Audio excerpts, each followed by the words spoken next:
Hello there, my name is Bruce Rain from Breakers Creations, and welcome to today's live stream. It is Sunday, it is 11:30 a.m, and it is kind of a little bit cloudy here at the moment. Little intermittent showers, but otherwise pretty nice. Just got back from a walk, had some breakfast, feeling very healthy apart from the fact that the breakfast was very bad for me. I'm going to do my normal thing here and I'm going to say hello to everyone. So hello to Will K-Mac Vintage, Steve Mac84, hello there, Foxhound477, Enzo Fitzhume, Jebatronics, Colin from This Does Not Compute, Point 5, Francois, who else have we got? Kai is here, hello there Kai, got a question for you. Jeremy's Vintage Hillbilly Shack, Garth Beagle, hello, have I missed anyone? I apologise if I have. I mentioned in the chat there of Colin Patrick Pitts, hello. Mentioned in the chat there of Colin's latest video working on a few PowerBook 500 series laptops, and I have to say, I was so jelly. I would love, I mean, I've never, well, actually that's not entirely true, but I've never had that many PowerBook 500s to look at. I've got one PowerBook 540C. And it's one of the pride and joy bits of my collection. I absolutely love that. Leo is here. Hello there. And Rasko Petrovic.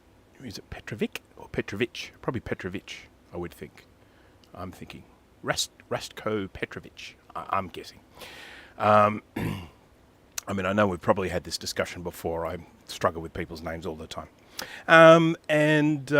Yeah, so I love the 540C, but... and I would love to get the PowerPC upgrade for that one day, but I haven't. But yes, Colin got a hold of all these PowerBook 500 series with a whole range of different problems, and then kind of created a mishmash. And what was it, from about 6 or 7 of them? Then made 4 working units. That was really impressive. So check that out. Not right now, but later. Go check that out if you haven't seen it. Okay, good. I'm glad I got that right. Colin's doing the work, saving Macs and helping to redistribute. Yeah, look, it's a wonderfully, wonderfully nice thing to take these things on and then repair them and then give them back for them to on-sell. I'd probably struggle with that myself, and I don't mean that I don't want to share them around, but I don't have a 520. I don't have a 520C. You know, I would want to have those in my collection, and then any surplus I had, then I'd be happy to give away. But I'd really like that. 7.5 machines to start up with. That's right. One of them had no LCD or something like that. But they're wonderful machines. Oh, and Colin, if it makes you feel any better, I use that plastic super glue with the little activator stuff all the time. It is actually really, really good. I had a situation once where I had two tiny little pieces of plastic that had to stick together with a great deal of stress against them. They're constantly getting pulled against. And I used just normal super glue, and it didn't work at all. Went and got the plastic super glue with a little activator, did the activator, put the glue on, boom, never come apart since. So that stuff is really good. So I highly rate it. I've got some up here. It's one of the sticky things that I keep here. I have a great big pile of sticky things that I use for different purposes, and that is one of the sticky things that I use. Now, Kai, quick question for you. If you're still there floating around, I think I sent this message to you in Discord, but you may not have seen it. With your reloaded board, which is getting very, very close to completion, I've just got to put the PDS slot on, the floppy drive connectors, serial ports, and one more ADB port.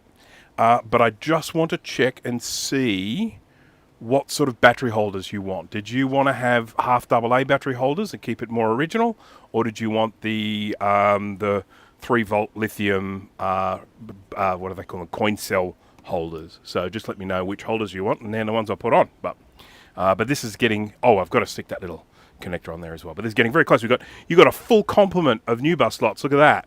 Look at that. Yeah, and a full complement of RAM slots here as well.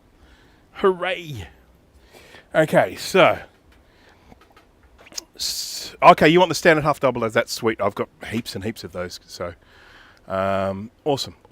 Yep, that will be perfectly good. I tell you, an interesting thing about the PowerBook 500 series, they had obviously 2 slots on both sides, and you had an option. You could stick a battery on either side to increase the charging. And then the little control panel down the bottom used to show you, the battery levels of both batteries, going up the sides. but they were referred to as a smart battery, I think. Correct me if I'm wrong, but I'm pretty sure they were called a smart battery. And there was a utility, a battery utility, that was designed to sort of like recondition them or something like that. I can't remember. You used to run it, and it would try and do something to the battery to try and make the battery work again. But of course, it didn't fix all of the problems associated with time. You know, if those batteries are really old, doesn't matter how many times you run that utility, hopefully trying to get the battery to work again, but it won't. But there are a lot of people that are going intelligent battery. There you go. There are a lot of people that are repacking those batteries, which is good. From my perspective, I don't really care whether the battery works. I'm not really interested in using it as a portable as such. I just love sitting in front of it and using it. It's great.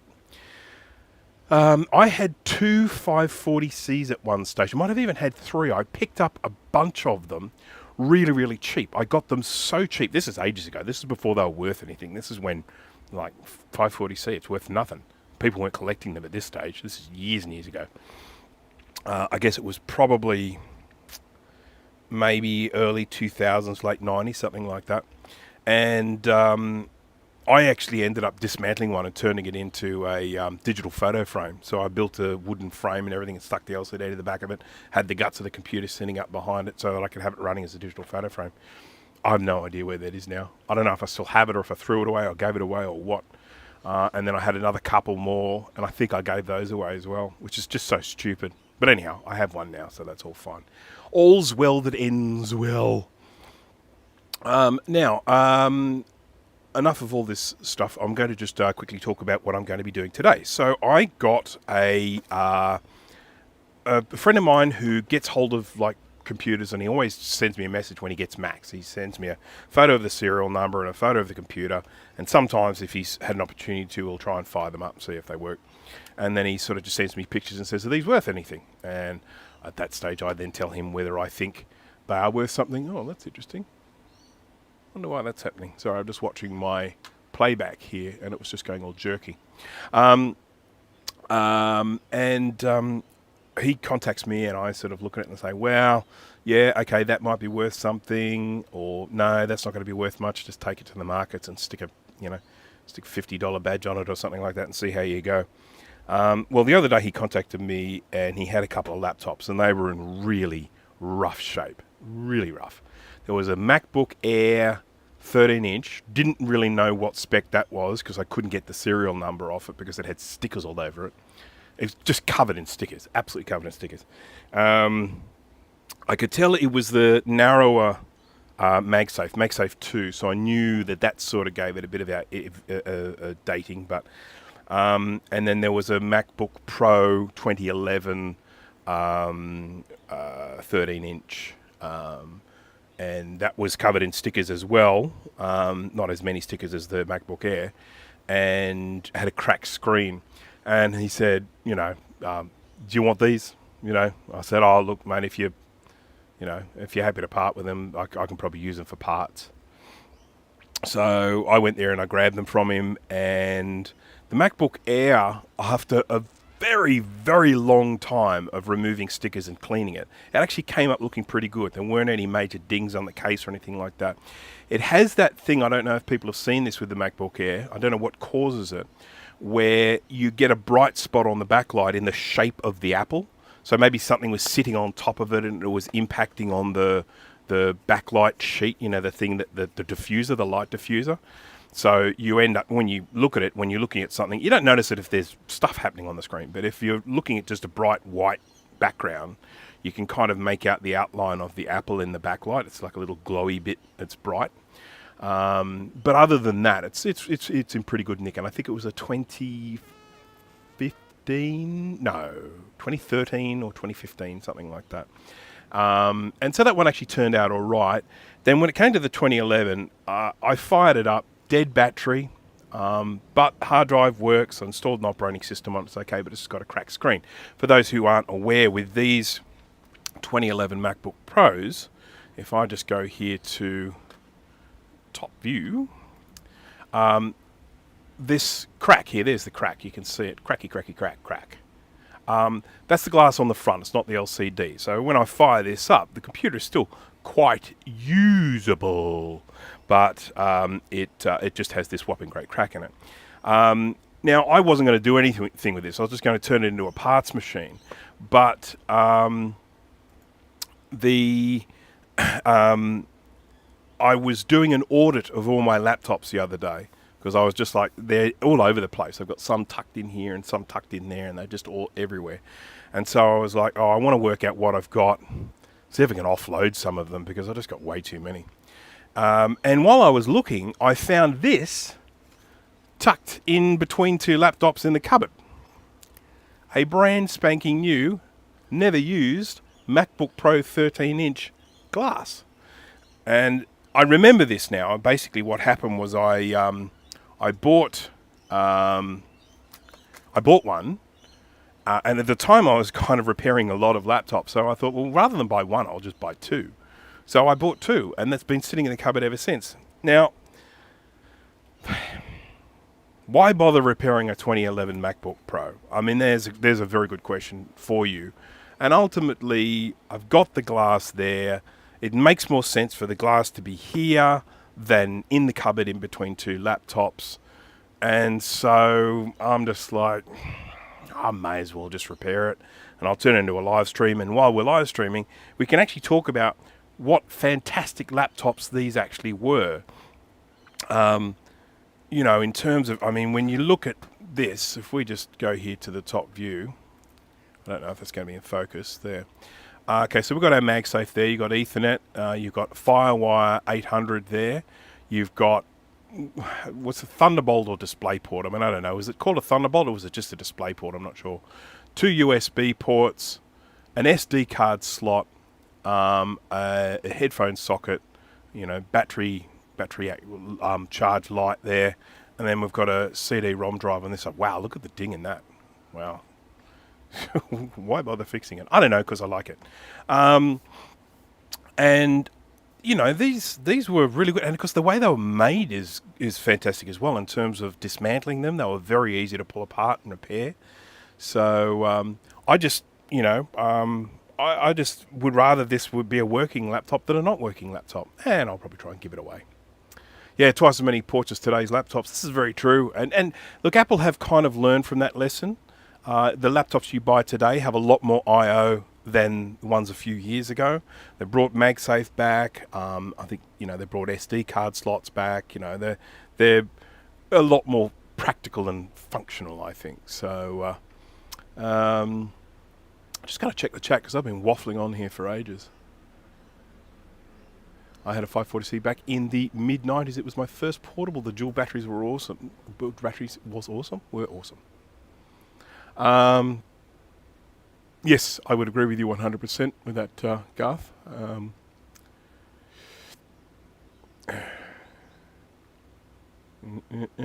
One thing with the 540 or the 500 series is they are using SCSI hard drives, which of course means that if you're going to replace a hard drive with a solid state option, you got to go with either a Blue SCSI or Zulu SCSI or even a SCSI to SD. I've got the parts here for a SCSI to SD. I've actually got a PowerBook 100 here at the moment, and I'm having some problems with it. Are there any PowerBook 100 experts in here? Hello? Hello, Jay. Jay has arrived. Hello.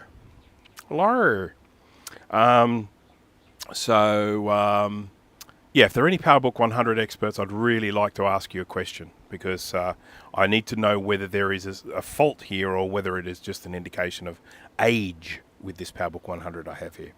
I did ask the question in Tinker Different, but I didn't get any answers, so I'm upset. I'm going to go cry. All right, so I'm going to actually start pulling this apart, and I'll just get a little container to stick all the screws in. Is that an empty one? Well, it's nearly empty. It's empty enough. Plenty of little gaps in that one. You know, I use these little things. They're for sewing. You know, people have these for sewing. They put all their bobbins or their pins and needles and stuff, or buttons and stuff in there. But they're really good for storing screws. And then when I'm taking the screws out, I just put them along here chronologically. You know, whichever ones I took out first go there. One of the advantages of these ones is these just use Phillips head screws. They're not using the silly, what are those 5 points, 5.1s, whatever they call them. Let's find a screwdriver. It's probably already down here on the desk somewhere, the screwdriver I need, but I'll have a look up here. It might be here. Here's my head. Hey everyone, here's my head. Phillips, there we go. So these have, 10 screws, I think, from memory. And they have 4 big ones along the top here, and all the rest are small.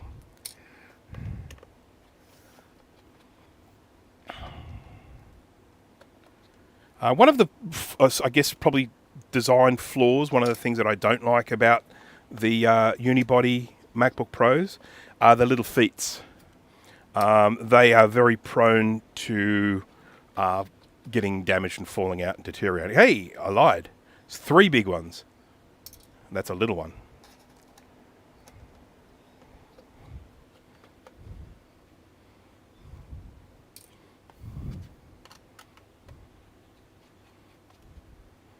Put electrical tape over the feet. Oh, that's a great look.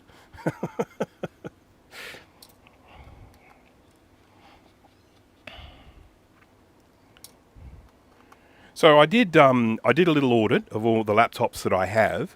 I have the Intel. I should just specify Intel laptops because I have lots of other laptops. I have G3s and G4s and all that sort of junk, but and 68040. But I have and just some other miscellaneous Power PC. I've got lots of laptops, but anyhow, Intel laptops. I did an audit the other day and I got 22 of them. And I really don't need 22 of them. I don't need to be storing 22 of them. So I am going to be looking to get rid of some. Some I'll probably just sell for a paltry sum of maybe $20 if they're ones that are in reasonable condition. Some of them I'll just be giving away. But that'll be in Australia. Oh, look at that. This one's going to need an ultrasonic clean. I don't know if you can see it here. You may or may not be able to see this green. But I'm just going to switch over to the microscope and you'll see some green. This definitely needs an ultrasonic. So let's just change here to the scope.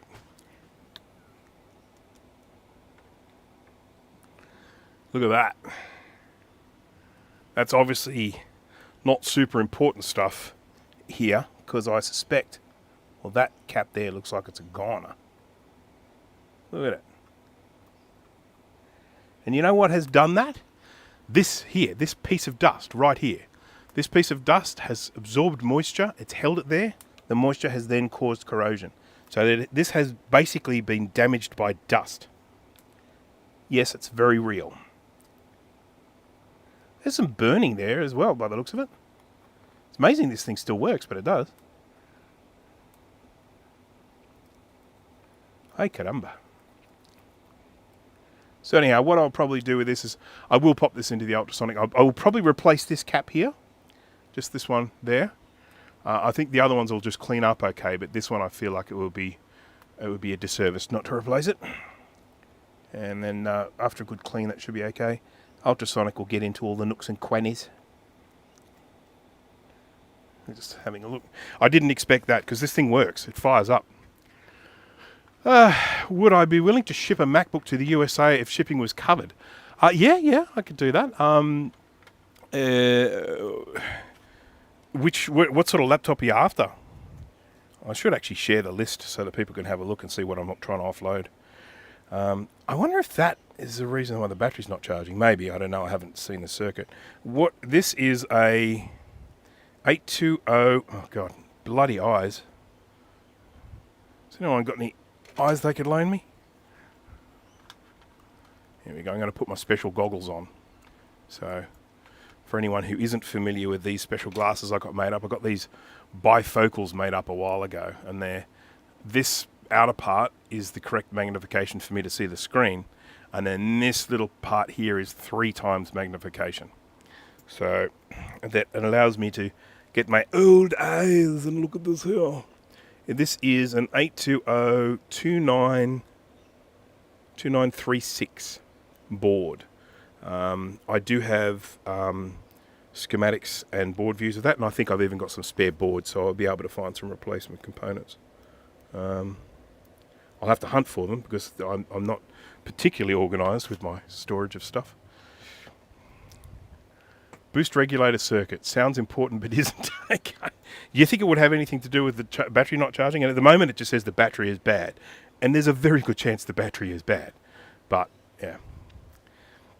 It's, this doesn't qualify as Macintosh. I was actually going to stick Macintosh on this, but it's like, this isn't vintage enough. This is Intel. I think I'd probably get chased out of the Macintosh community if I hashtag this as Macintosh. Be chaos, world in crisis. Dun dun dun.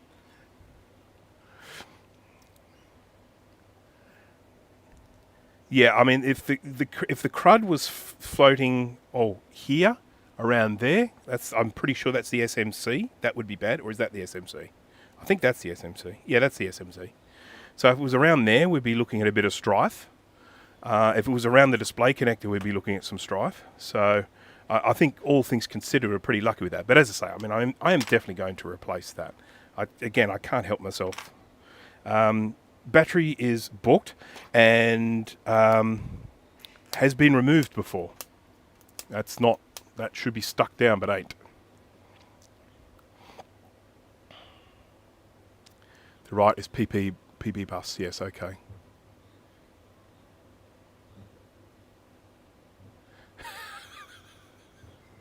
What are you using to type your messages with, Jay? Your nose?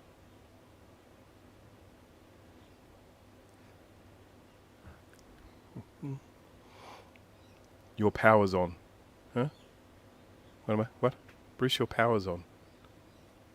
Bruce, your power's on. I don't know what that means. I'm freaked out. Okay, so my brain-hand communication is slightly impaired at the moment. Fair. Have you been drinking, my good sir? Right, hard disk is okay. It is a 320 gig mechanical. These are pretty crap. You can actually make a massive difference to the performance of these by just dropping in an SSD. This has got 2 2GB SIMs in it, and I may or may not have already ordered 2 8MB SIMs to upgrade this to 16. I may or may not have done that already. Just putting it out there. For this computer that is worthless. It's not a Windows laptop. I mean, it will put Windows on it, but no. I have done that before. I have done boot camp in the olden days when it was important, but these days I just don't need to be in Windows at all, ever. Thank goodness. I need a tri-point here. I do have a tri-point. It's just a matter of finding it. Because that's what holds the batteries in. A tri-point screwdriver. I know I've got one here in this little kit, so maybe I'll try that. Oh, actually, you know where I do have one? In my other fancy kit, which is just here. So fancy. I am so behind on my YouTube production schedule. I have got so many things. What did I say? Gigabyte? What did I say? Did I say megabyte? I've been hanging around the vintage stuff too long. I do that. Okay, here we go. Tri-point. And I think that's probably the size. No, that's too fat.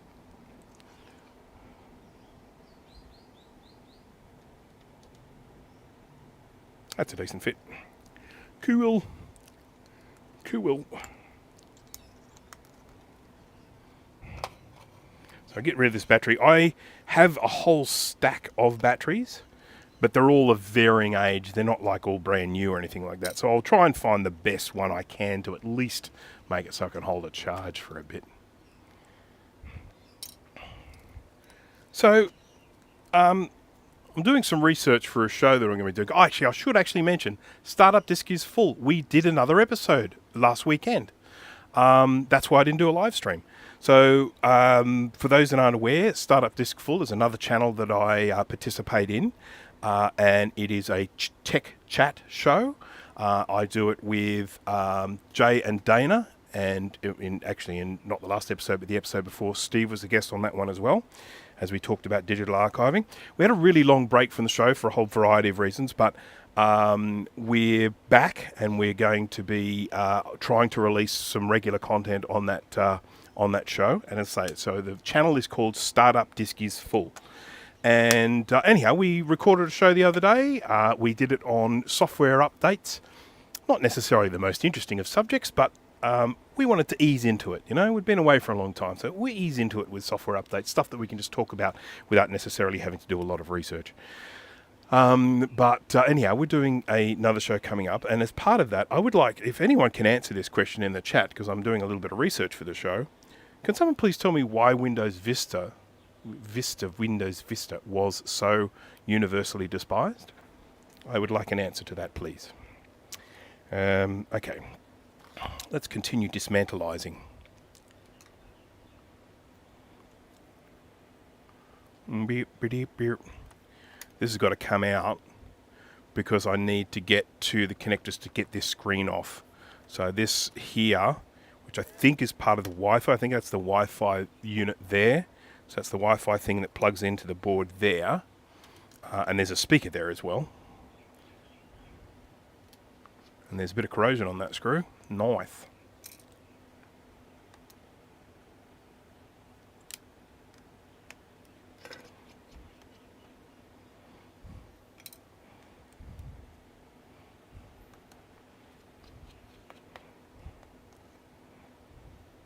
Will I remember where all these screws go?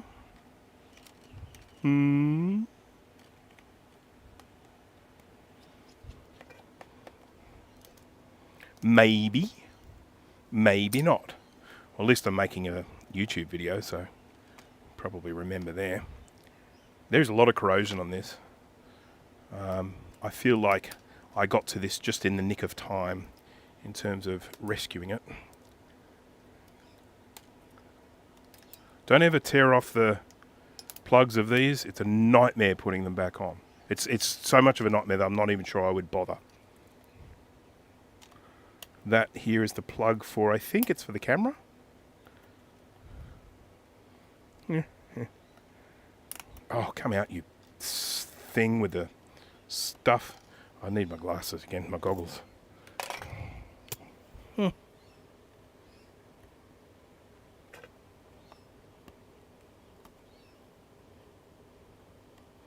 I don't ever... Is it glued on or some shit? I think it might be glued on. I've never seen that before. It's coming. Here we go.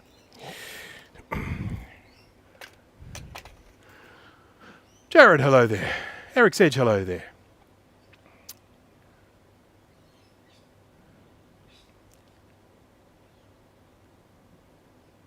Because it wasn't Windows XP. What? Sorry, are you just saying it was way too different? Is that what you're saying? It was like what too different to what people were used to?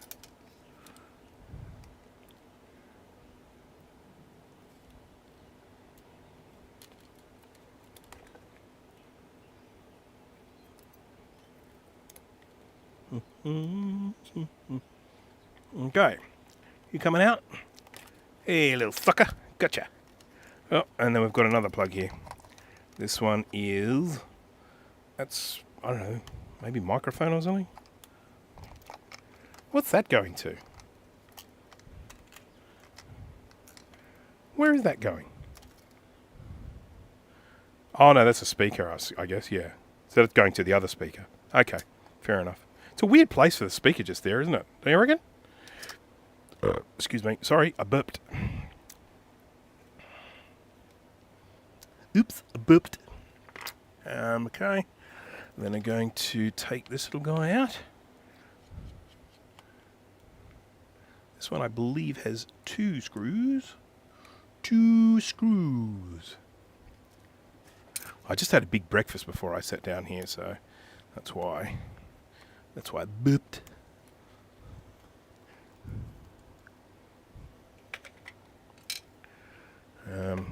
Because I went for a walk this morning and then came back hungry. So then I had a big feed. Now when it comes to these MacBook, these, sort of unibody MacBook Pros, I mean, they really were a pretty significant innovation. You know, they were built so well, and having them all made out of that one piece of aluminium made them quite strong. And what is that? But what was I going to say? Oh, one of the big problems with them was the sort of lack of protection of the keyboard. If you spill a drink onto the keyboard of these, some water, or I've spilled all sorts of things, champagne, soup, tea. But anyhow, you spill liquid into the keyboard, your keyboard's gone. It's done and dusted. You have to replace it. And in the process of replacing, you have to undo about 100 little screws. And they swap out okay, and you can get hold of replacements nice and easily. But you've got to swap the keyboard out, and it almost always stuffs up the backlight of the keyboard. When you put a new one in, the backlight is very rarely even still. You end up with little hot spots in them. So, how did Cyclone Alfred affect me? Hello, Sol. It didn't. I'm a lot further south than that. So the cyclone is it's not a cyclone anymore. It's now just a tropical low, but it is parked. It's sort of a bit south of Brisbane, so it's the lower part of Queensland. So we're in New South Wales. The next state up is Queensland, and it's sort of it's parked, I think, around sort of the border between the two, but a little bit more in Queensland area now. There's been some pretty damaging winds and stuff like that, but not as bad as it potentially could have been. It did lose a bit of power, but it is bringing flooding rain to the areas it's impacting at the moment. And I've been seeing some pictures of people just with their houses underwater. But yeah, no, we're a lot further south than that. I mean, look, this is very south for a tropical cyclone. They don't normally come that far down south, but we're at a point now where I'd be bloody amazed if a tropical cyclone came down this far. We're not close to the tropics, so. I feel like I'm an expert at spilling coffee. Yes, I mean it's so funny. I spill stuff. I mean I've got this poor keyboard, the one that I use for my main computer, and it's a Logitech. It's a great keyboard. I love it. Lovely key feel. It's cordless and that. But I've spilt so many things in that, and now the backlight, the keyboard backlight only works on about like 8 keys, but it still works. The laptop, the keyboard still works. So that's good. Right, now I can actually take the display off now. I don't actually need to go any further for the display, but I do need to go further because I do need to take this logic board out. But I'm going to do the screen first, and we'll come back to the logic board afterwards. So I need myself a nice big fat Torx driver here. So let's just do that now. Is it this one? And I could be looking at the iFixit guide for this, but I've just done so many of these, I'm sort of like, I don't need the iFixit guide. I might need it for putting some of these screws back though, because I put some of them at all different lengths into the same place. Okay, it's definitely the next size down.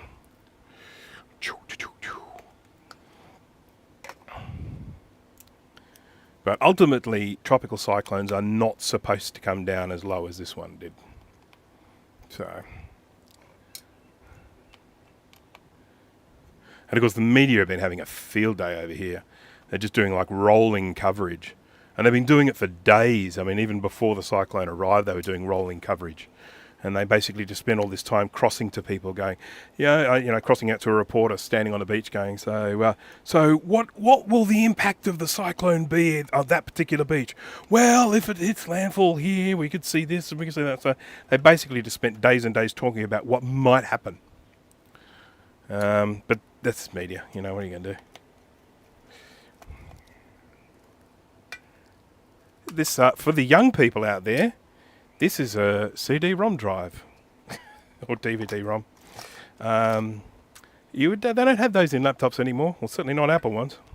Now, when it comes to removing these, I leave 2 screws in on both sides, and then I sort of tip it up and I open it like that, and then I undo the last 2 on the side.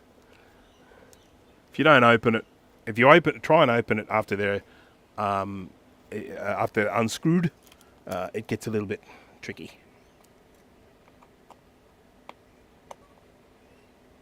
Oh, come on. Don't be asshole.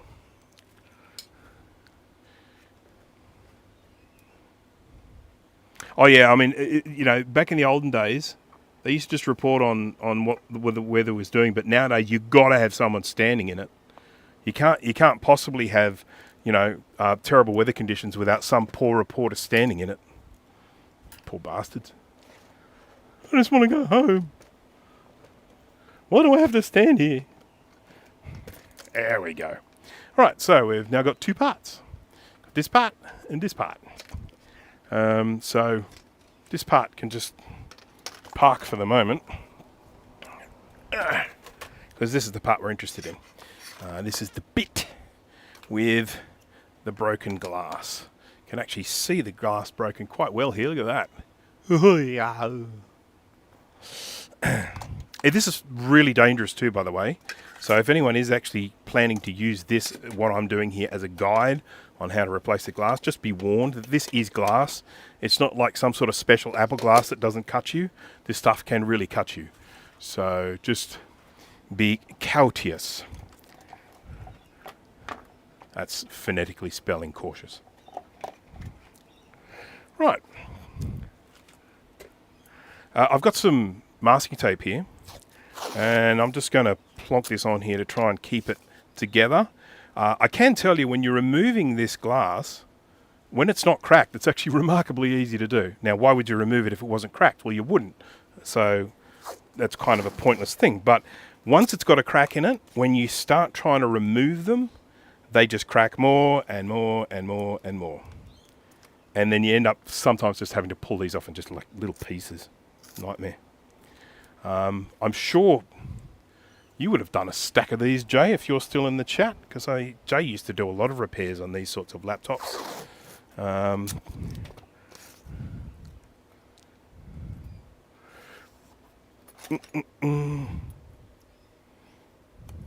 I noticed that the screen that I bought actually has, adhesive already on it, so I don't have to worry about that. Some of them you used to buy, they didn't have adhesive on them, and you would have to use your own adhesive strips. I personally don't use adhesive strips anymore. I mean, I will with this one because they're built in, but if they weren't built in, I would be more likely using glue. And I'll sort of explain that a little bit later when I get to it, but I find the glue works really well with these. Well, it sticks to glass really well. That's the important thing. This glue that I use sticks really well to glass. It never dries rock hard. It stays a little bit tacky, so you can undo it again if you need to later on with a little bit of heat and a bit of elbow grease. Is that a piece of glass there? Probably. Okay. Kenneth, hello there.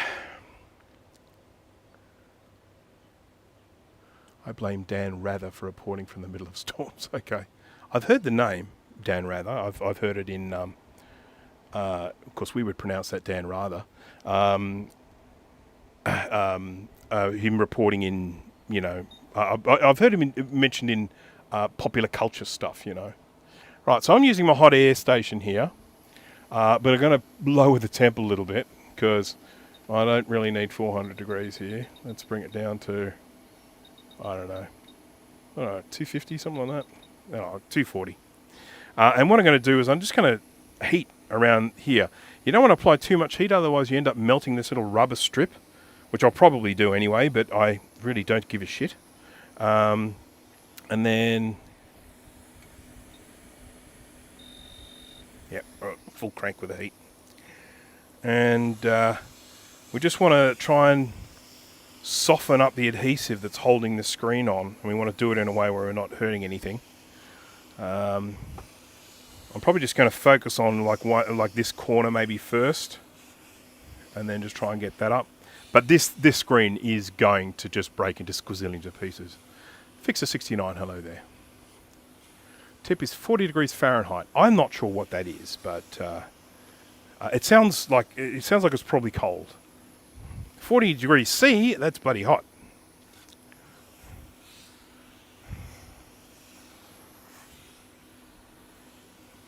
Oh, I haven't said hello to the chickens, have I? Let's say hello to the chickens. Chooks.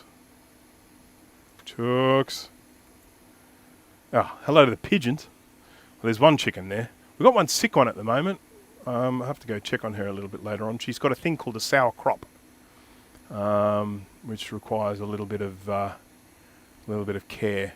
Unfortunately, chickens, they're not really fighters. You know what I mean? I mean, I've had sick chickens that have got better, and I've had sick chickens that have just ended up dying.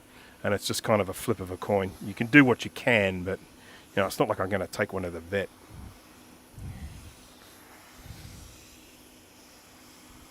I mean, I would take one to the vet, like if it got, I don't know, got injured by a predator or something like that. But when they're just, it's just stuff, it's just their normal stuff. Chickens have problems because they've been bred in a particular way. You know, they've been bred to just lay loads and loads and loads of eggs. And so as a result, they kind of have a few health-related issues.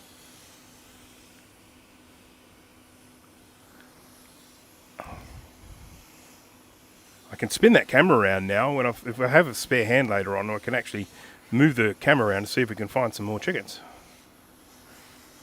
How's that going? I'm definitely getting some heat there.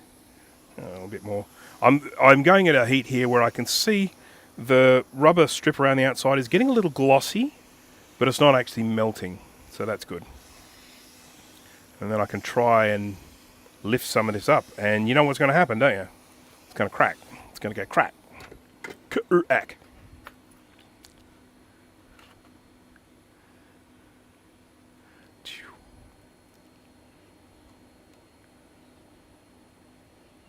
Oh, that's getting all melty, that one.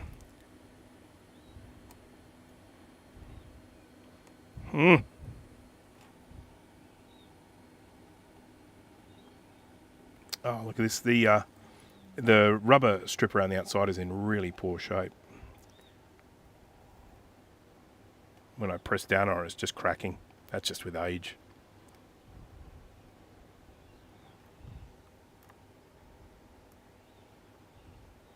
I remember I was removing one of these once that had a crack in it, and it was going like really well, and then I just got to a certain point. Oh, and it just sort of went. So I've got two problems with this. I've got one that the glass is, you know, just breaking everywhere. But then the other problem is that this rubber strip around the outside has got all old and crumbly.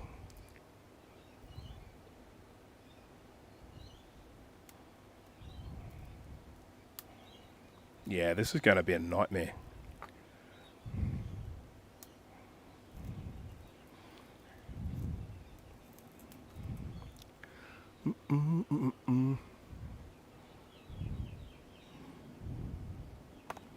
I've had ones that have had like just one big crack on them, and I've managed to get those off in sort of just like two complete pieces. But this one's going to be fun. This one is just going to come off in like 5 million pieces. I'll try down here. Should we try down here? I'll apply some more heat. I suppose I don't really need to worry too much about the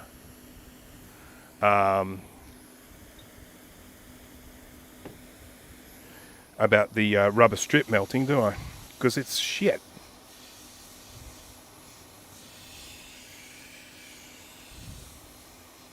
You can buy replacements of these rubber strips, and if I cared enough about this one, I would buy a replacement strip. Because the fact of the matter is, I probably have a laptop somewhere I could just do a whole screen swap.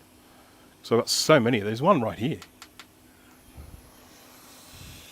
It's actually really starting to sound quite appealing.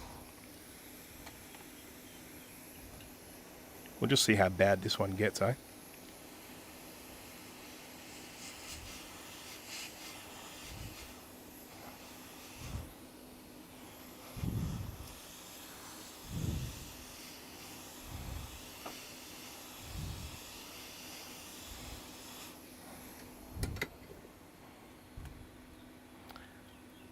Have I ever tried the fishing line trick? As in, you put the fishing line in, yeah. No, I haven't. Have you? Have you had success with that? I know you can. I've definitely heard about that, getting the batteries off, but I don't know about the screen. The batteries that are stuck on.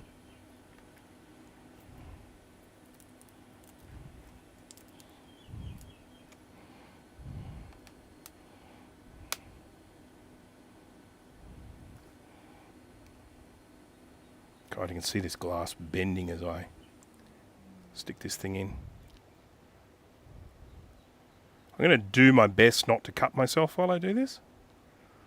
I know that would probably make good content, but $18 for 12 eggs here. Wow.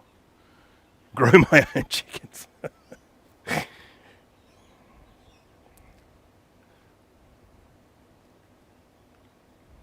This is very stubborn. This is really stuck. Oh. Okay. Here we go. Oh, look at that. You know what I'm going to do? I'm just going to check and see what the screen's like on this one. Because I'm very, very, very, very tempted to just abandon this screen. This one may not even have a screen, but there's only one way to find out. What's the story with this one? Okay, this one... Don't know what the age of this one is. We can have a look inside. The screen's pristine on this one. Oh, look at the keyboard. It's Japanese. Is that worth a lot of money? Does anyone know? Is that like worth a mint? Sell this for millions of dollars because it's a Japanese keyboard. Yeah. But I'm very, very tempted just to take the keyboard, the screen off that. I think that one works perfectly. Even check the logic board. It's a bit scary, isn't it? All these shards of glass here.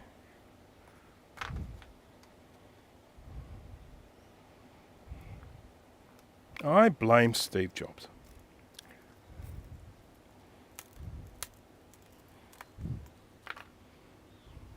£3.60 for 15. If it's any consolation, my eggs are probably more expensive than any of yours because of all the chicken food and all that sort of stuff. And our chickens are fairly looked after. So just saying. But we don't necessarily buy, we don't have chickens to save money on eggs or anything like that. We have chickens because when you have backyard chickens, the eggs are so much better. And you can just tell. I mean, if we go out, I don't know, a cafeteria or something like that, go have breakfast. Oh, wow. Coming easy here. You can just tell. You can taste the difference in the eggs just straight away.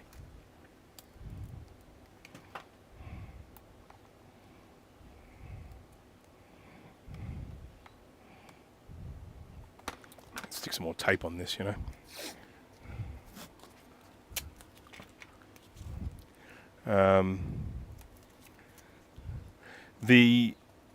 For those that aren't aware of this fancy terminology, but the chicken has a yolk, but it also has the white stuff, and the white stuff is referred to as albumin.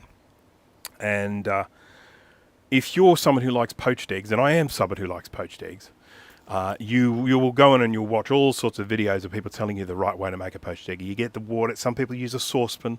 Some people use a frying pan. They fill the water up to a certain amount. Oh, don't overfill it. Only fill this much. Oh, don't get the water too hot. Just get it to here. I'll add a little bit of vinegar. I'll make a little swirl. Do a little swirl and put the egg in the middle of the swirl and all this sort of crap. If you have a fresh egg, you don't have to worry about any of that. You literally just get your water boiling. Just not a rapid boil, just, you know, little bubbles, and you just drop the egg in. The albumin of a fresh egg is so thick, just holds together as one piece, and then the yolk just poaches inside it. 3 minutes, takes 3 minutes, it comes out perfect. Runny yolk, cooked white. And you get that with a fresh egg. You don't get it with a supermarket egg, because the supermarket eggs, by the time they make to your shelves, are usually already a few weeks old, at least. So... yeah, if you're wanting to have a really, if you, you know, you're looking at, oh, okay, what's the best way to poach an egg? Get a really fresh egg.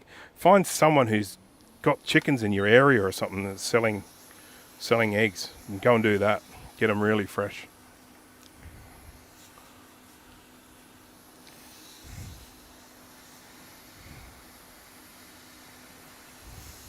So it's coming off really well on the top here.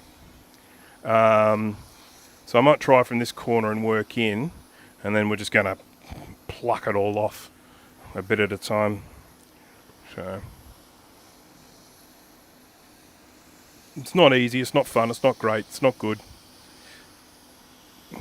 Everything you're doing is bad. I just wanted you to know this.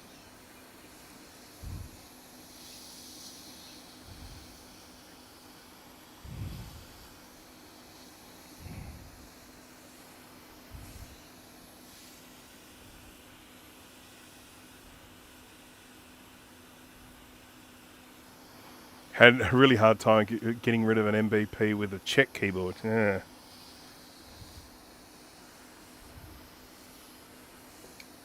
I honestly can't remember what the state of that laptop is. I'll power it up in a minute and we'll see if it works.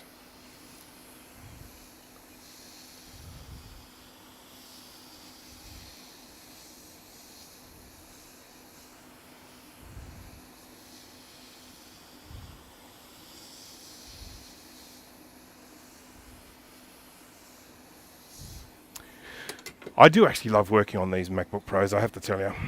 The unibodies, I have spent so much time repairing these. I get so much joy from it.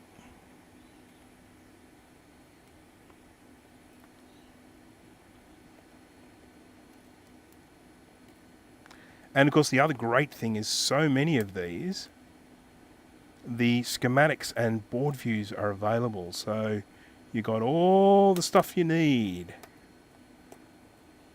for repairs. Son of a gun.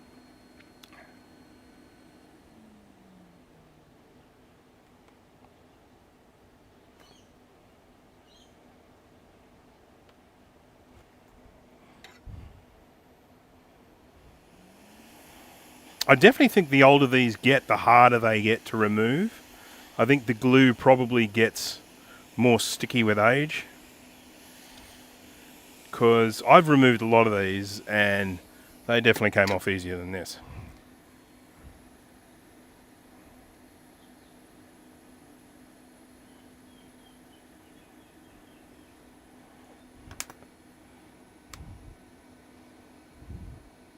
What are you doing today, Bruce? Oh, just smashing glass. What about you?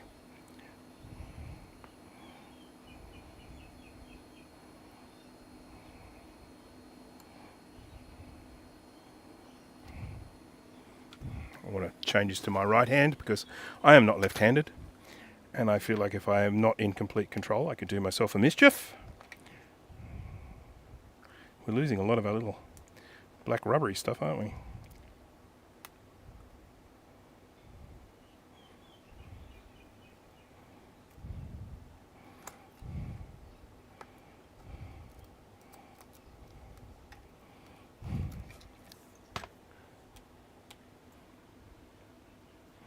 Heat while prying. I've only got 2 hands. I'm not sure it makes any difference. I mean, I did try that before, but... And the big problem with this is because this piece of glass is compromised, wherever I apply any pressure, there's a weak point, you know, and it breaks. I can just see myself cutting myself, you know. And I'd really rather not do that, because then I'll probably have to stop the stream and seek medical aid.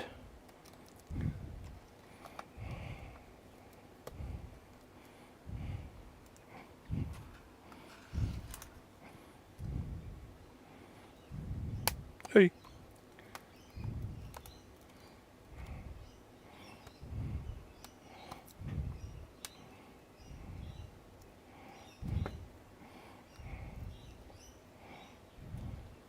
Unbelievable, yes? Unbelievable. Oh, it's amazing I've got this bit here. It's kind of well off. But then there's this bit here which is just stuck on. And shards of sharp glass. What could possibly go wrong?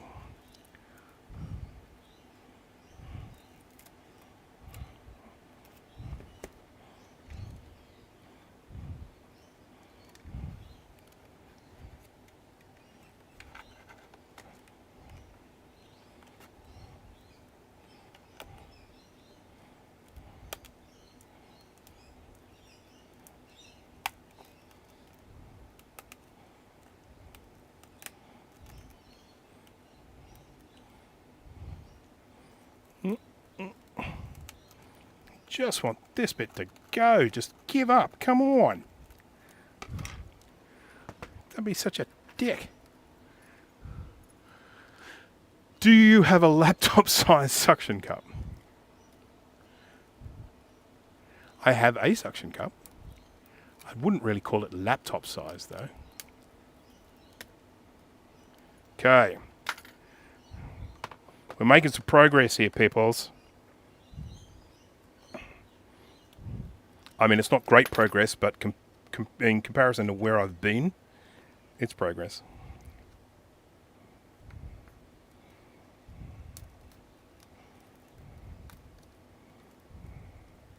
Crunchy, crunchy.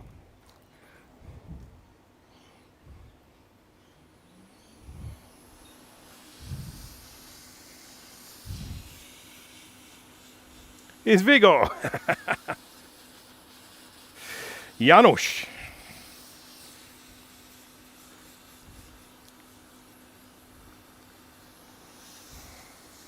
So the suction cup that I have, oh god, it's supposed to be here. It's fallen down. I can probably get it, but it might help. Just feel like I'm just destined to have more and more cracks.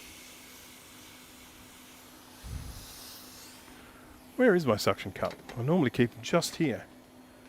Well, the fact that it's not just there means I've either used it or it's just fallen down. Is that it? Yeah, here's a suction cup.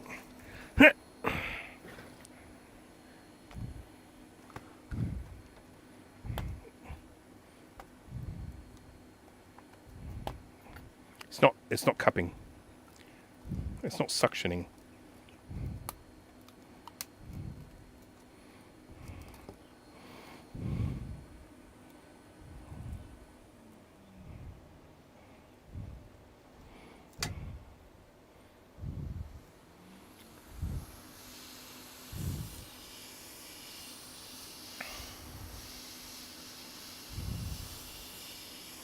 I should just trim all this black rubber off. It'll look nicer.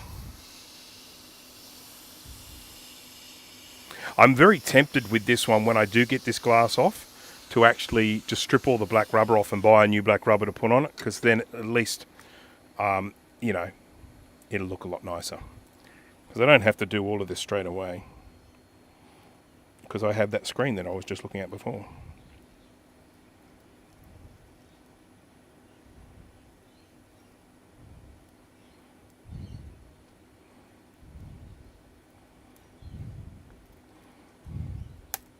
Here.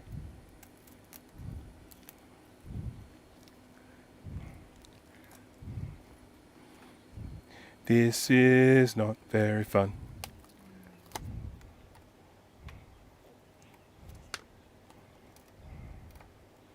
There's a nice shardy piece of glass. I wonder if the screen's already been replaced and the person had put like really hardcore adhesive on it.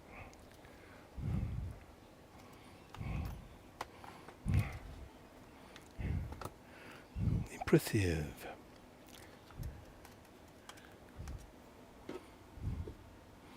Mark Anning, hello there. Greetings from soggy Brisbane. How you faring up there?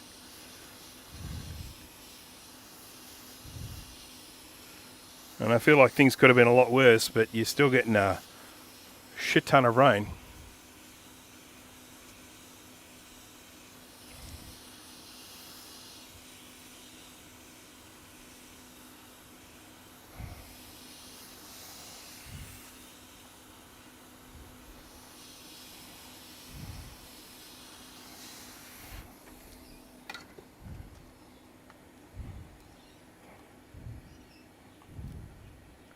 Well, I'm in the process of destroying a laptop screen here. That's my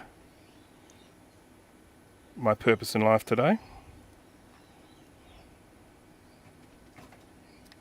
The one thing I don't want to do, which I believe I have done a few times, is get the adhesive onto the liquid crystal screen, because it will, won't damage it, but it will leave a mark. Because here's the really crappy things about these. This is about these screens. Is when you ta-da! When you look at that. Oh, do I need this little metal bit, or is that on here already? It's not on there, so I should take this little metal bit. Sorry, I'm just got to think with my brain. Yeah, when you seal the glass up, if there's any little bits of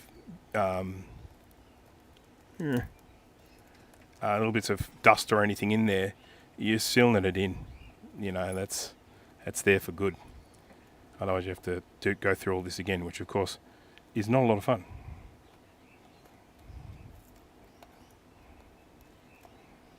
That'll do for the moment. I'll just take it with a shard of glass.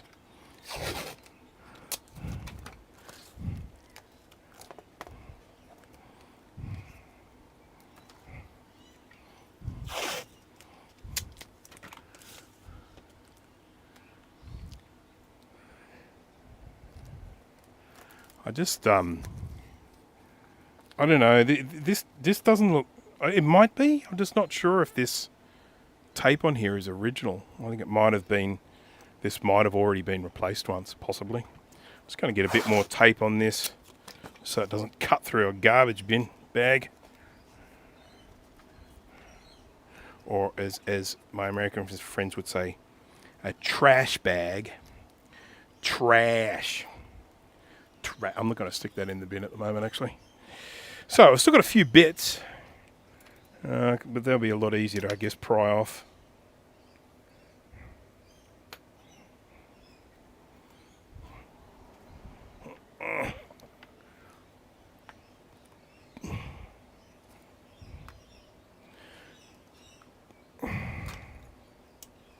Yeah, trying to use a stainless steel scalpel. Next to magnets, just moving me around everywhere. Right.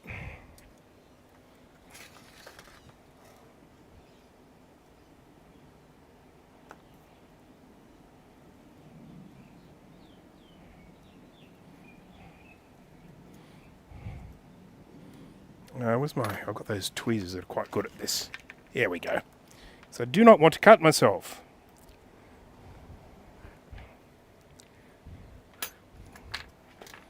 That's a fact.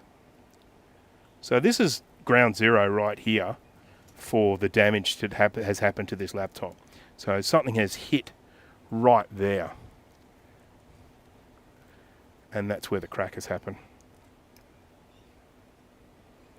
It's taken a pretty decent hit by the looks of it.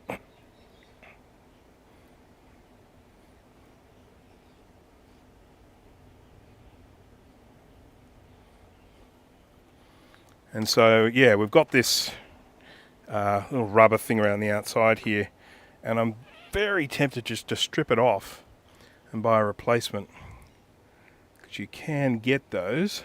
Oh no, I've got adhesive all over the LCD there. It's going to be a hell of a job to clean. All this rubbery stuff here is gone all tacky. This stuff in here, it's just like spongy stuff, so that's just age oxidizing. I've never encountered that before, because in the past when I used to work on these, they weren't as old as they are now.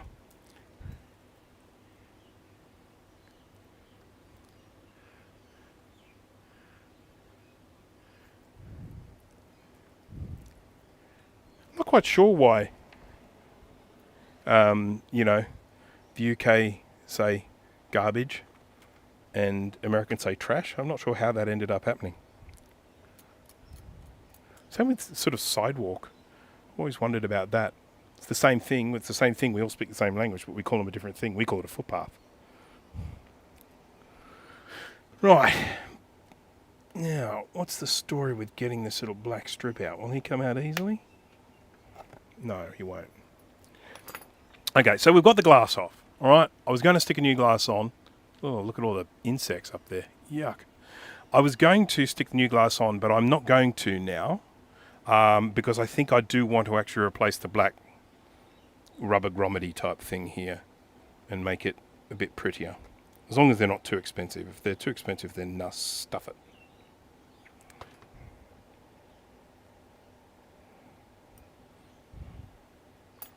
Can I clean that junk off? I hope I can clean it off. You say garbage there too. So what we would typically refer to, what we put our garbage in is a bin. So it's a garbage bin. The stuff in it is garbage. What we put the garbage in is the bin. We don't really use the word trash here at all. Yeah, it's coming off.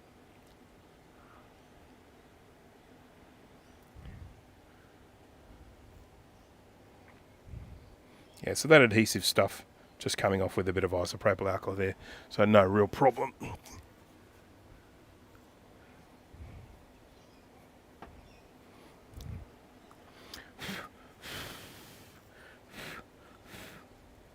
It's going to need a bit of Windex or something like that. Can I get this out like in one piece? I feel like the answer to that is no. I don't think anything is coming off this computer in one piece. Everything's just gone so gooey.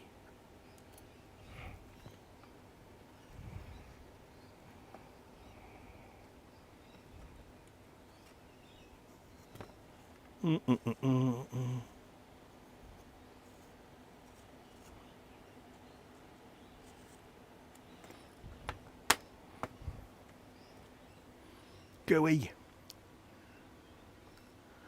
You call ours a wheelie bin because it has wheels on it. Yes, we call them a wheelie bin as well. Where's your bin? I've been at the shops. No, where's your wheelie bin? Yeah, you got me. I've been at the pub.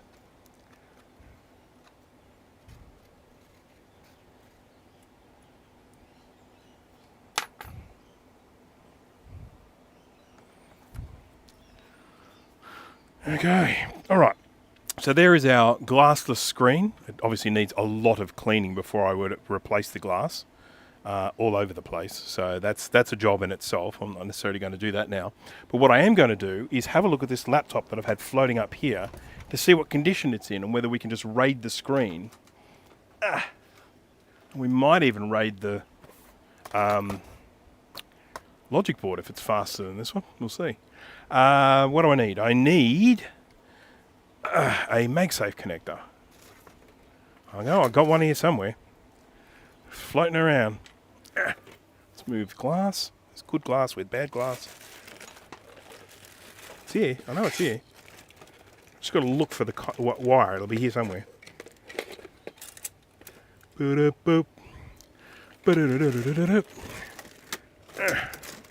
Worst comes to the worst, I'll just plug one into my power supply. Oh, I see it. I see it.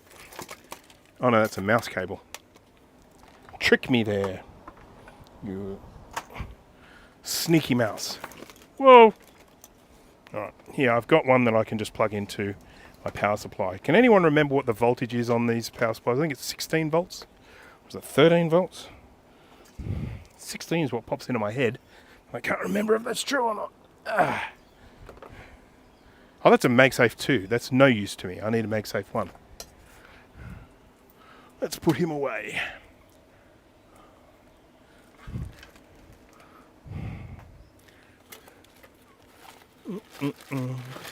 Looks like another mouse cable.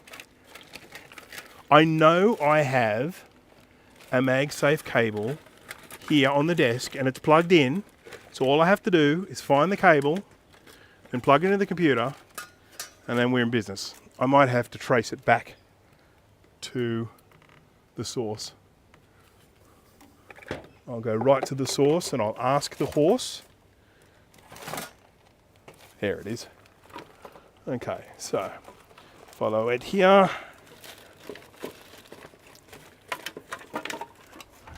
Yay! Phew, that was a lot harder than it needed to be. Okay, I'll pop that on. Okay, green light. It's not charging. There may be no battery in here, or the battery might be fudged.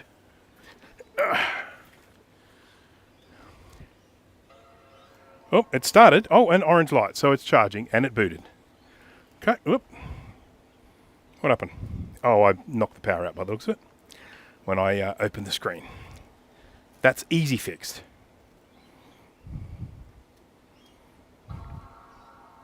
And it has a hard drive in it because we got the little Apple.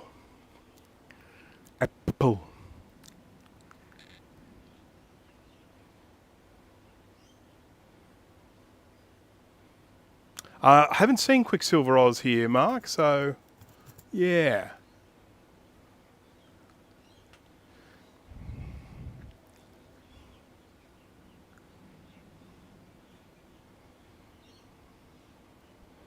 Just going to wait for this to start up and then we'll just see. I mean, this seems to be fine, but I really don't like the fact that it has a Japanese keyboard. It's got all the English letters as well, but the layout is just completely different. Things are in different places, and it's got a great big return key here, sort of more like the UK return key. And I've got two keys in here. I don't know what they are. There's Option, Command. Are they function or something? Or they might be ones that give you extra characters. You might press those to get extra characters or something. But, and look at the caps lock key. Little wacky caps lock key down there. Right. Okay, so what is that? Is that El Capitan? I think. Not sure. We'll have a look. 0% on the battery, but it is charging. What does it say about the battery? It says... it's not swearing about the battery. It's not saying replace now or anything like that. So that's quite good. This case is in much better condition, but... bad. Right, what do we got? We've got... Alright, High Sierra. Alright. Early 2011, same vintage, 2.3 gigahertz i5, 4 gigabytes of RAM. Let me see what I have on this one over here, because I did put this into a database. Let's get the database.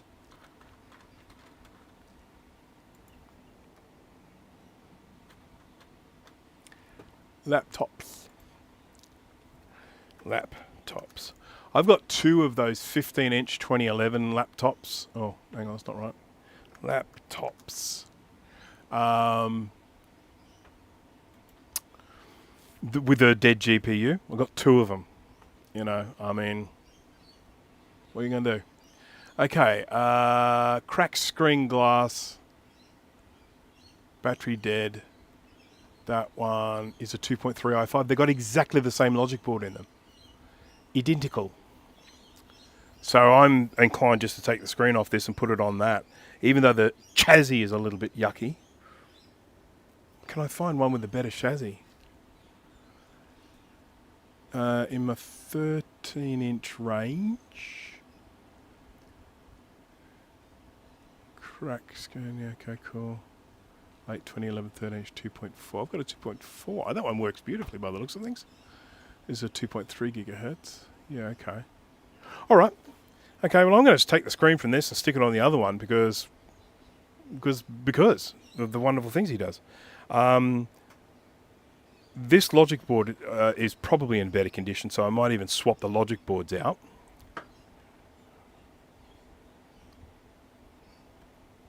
Shut down.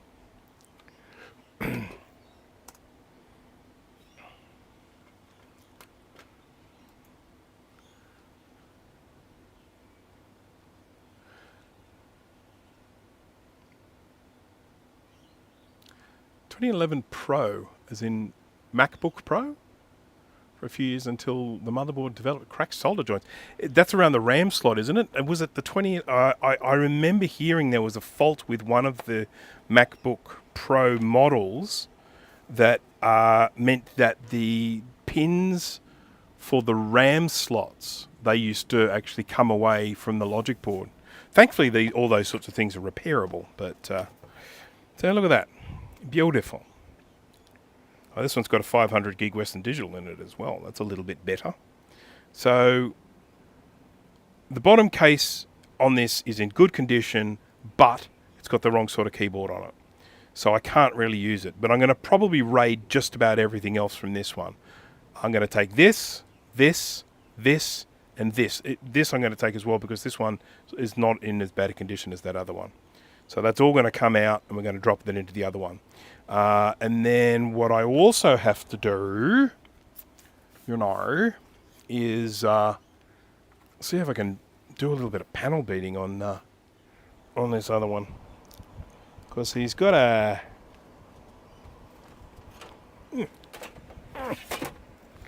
got a bit of a ding here. Right there, a ding. There's a piece of glass. I'm going to be fishing glass out of every nook and cranny.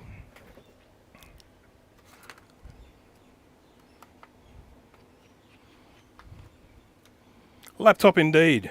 Hello, Sad Mac 356.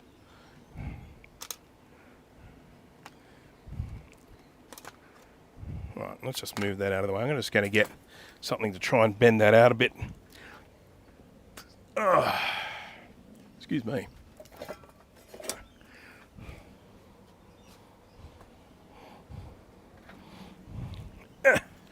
Going to use a shifter for this.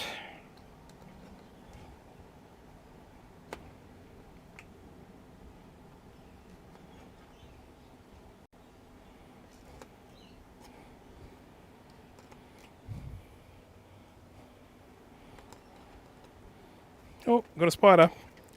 I had a request the other day to, if I get a spider, I've got to use the scope.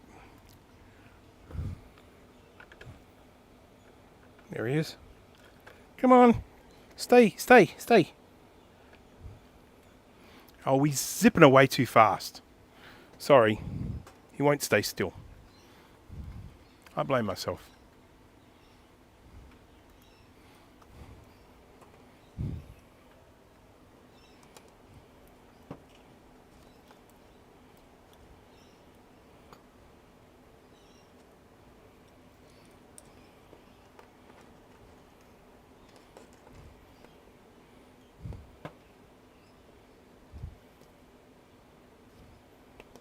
Not looking for perfection. Just want it to be a little bit better than it was. It's not too bad. That's not too bad.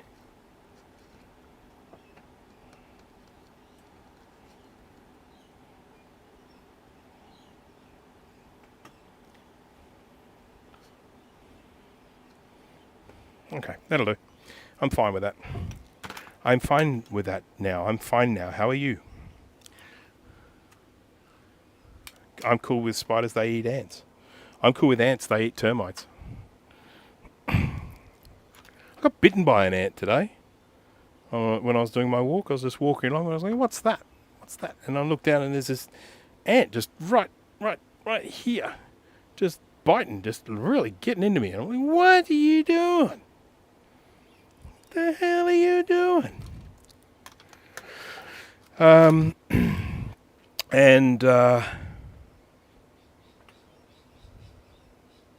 got bit by something else yesterday, a couple of days ago actually.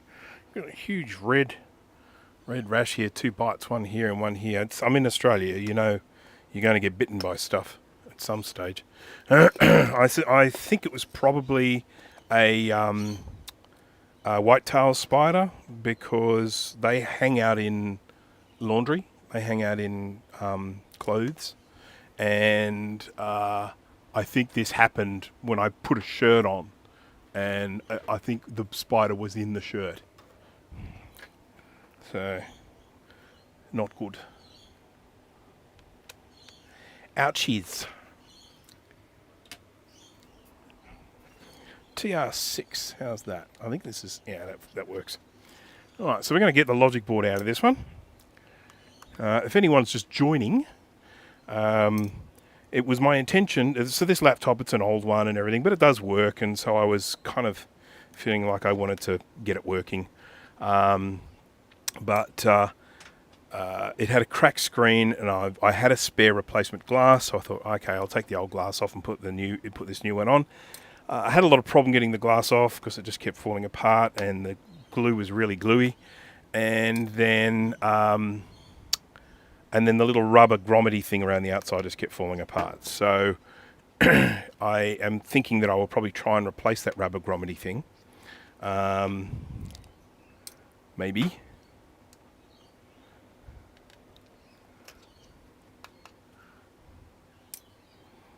How are we doing there? We got everything up?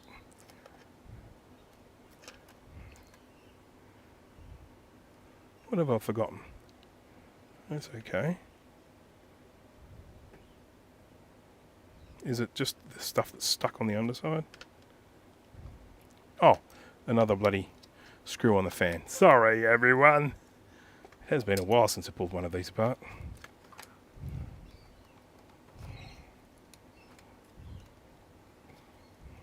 There's something stuck on the underside. It's like it's the speaker or something. I can't remember. Good night. See you, Francois. Thank you for joining. Oops, dropped my thing. Everything falling down. World in crisis. Dun dun dun dun. There we go. Up she comes. It was just stuck, that's all. It's just stuck. Okay, then we're going to lift that up.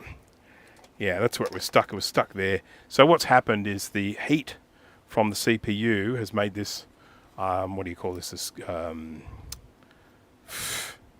do you call those things that distribute the heat around? I can't remember what you call them. And it's melted onto there. And so, ugh, yuck. That's gross. I'm just going to unplug this. Oh, there's a little microphone's got to come out. That's coming to the microphone.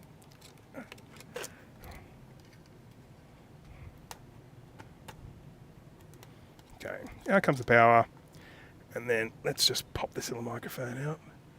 Heat pipe. It's a good word, but it's not the one heat sink. That's the word I was looking for. Heat sink. So there's a heat sink along here, and then there's that little piece of copper there that's painted black. And it's got so hot that it's actually ended up melting onto here. And there's all little bits of grit and dirt and stuff here. I don't know what someone's using this for. It's a very, very dirty logic board. I mean, see all this crap's here. All of that stuff just invites corrosion.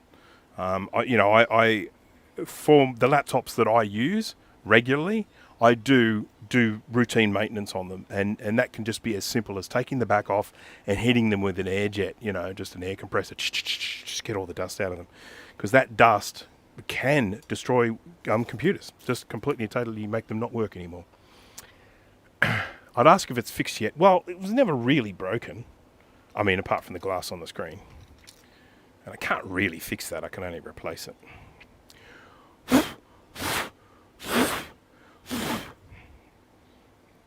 There we go. Look at that beautiful, delicious logic board.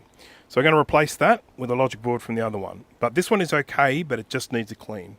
So I'm going to pop that up there into the needs a clean pile. The hard drive I'm not going to worry about using. It's a 320 mechanical. There's nothing actually wrong with this hard drive. It does work. It's old. But the other one's got a 500 gigabyte mechanical. So it just makes more sense to have the bigger one in there. And it's Western Digital. And I like Western Digital drives. I don't care what anyone says about them. Where did I put the other one? Up here. So you can move over there for now. Try and find somewhere to put it. No. Sink is on the CPU and pipe transfers the heat away. I'm going to call them all a sink. How about that, eh? I don't think anyone will mind. I don't think people mind when I'm completely ignorant and say the wrong things, do they? We all love that, don't we? But anyhow, pipe is correct, but heat sink was the word I was looking for. Okay, so we're going to take the battery, we're going to take the hard drive, we're going to take the logic board. So we're going to go through all this process that we went through with the other one. Oh, look at that. What's going on here?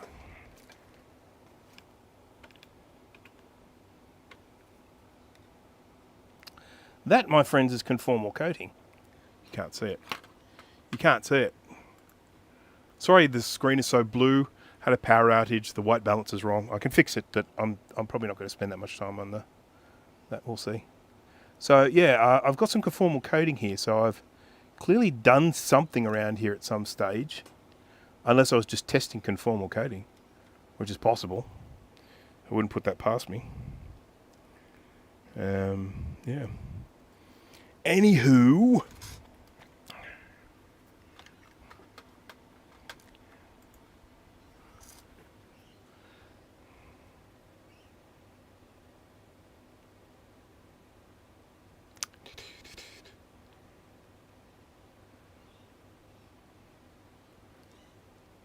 okay, just checking the chat, making sure I haven't missed anything of vital importance. Have to do that every now and again. Have to be a good host.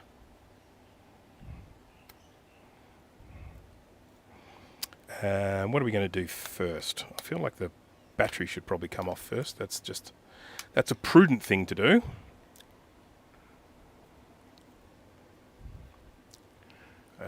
Yeah.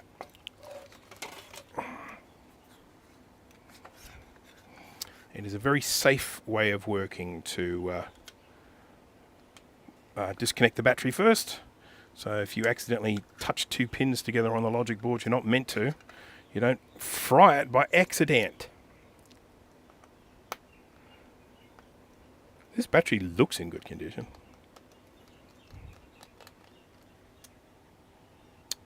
Whoop, whoop. Oh, this is still stuck on. Huh. Must be the original battery. How about that? Well, how about that? Stuck in a Chemberley. Oh, that'll age some people, if they know what I'm talking about there.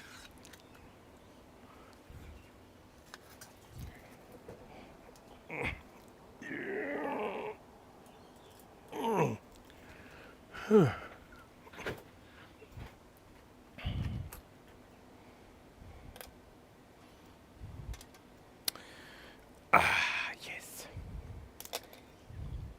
Isn't this fun?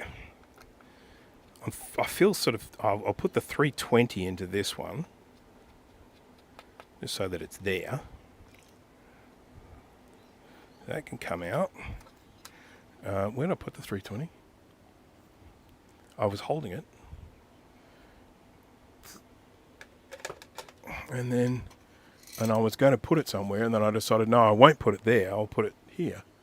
And as a result, I now have no idea where I put it. Running out of space is the problem I'm having here at the moment. I've got two of these things, and I'm losing track of which is which. But that's fine, that's all part of the fun.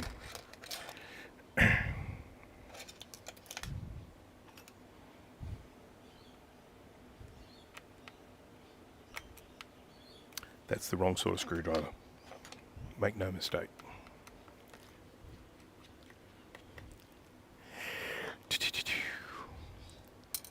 So who here in the chat actually owns a unibody MacBook Pro? And what model do you have? So they started in, I want to say 2008.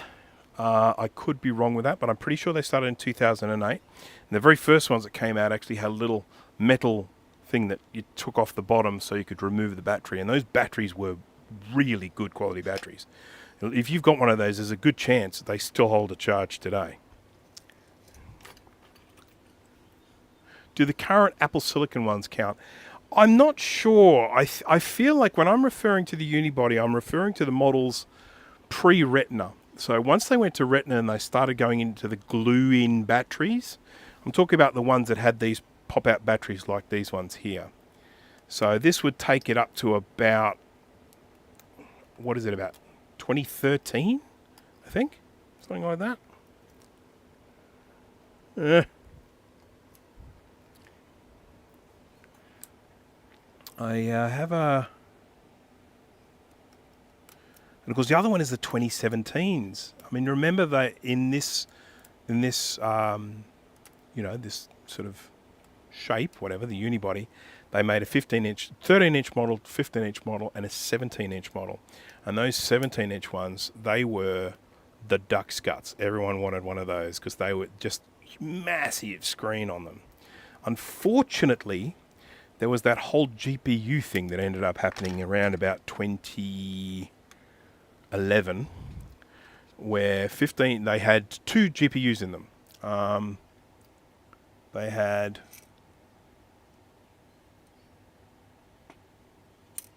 I undid the wrong thing in the previous one. Never mind. They had 2 GPUs in them. They had one that was not particularly powerful but didn't use much electricity, and so that was like the low power Intel GPU. And then they had a high power GPU, which was AMD, which was for doing all your fancy graphics stuff. And the fancy graphics stuff ones had failures. They were even doing product recalls on them. Was it NVIDIA or AMD? I can't remember. My 2011 battery got spicy. They all do that. 2008 still has a decent battery, so I'm not surprised to hear it. I have 2 2010 and 2011 models sitting on the shelf. Both work. I just have 0 use for them. Yeah, I hear you. 2011 15 inch with a busted GPU. Yep.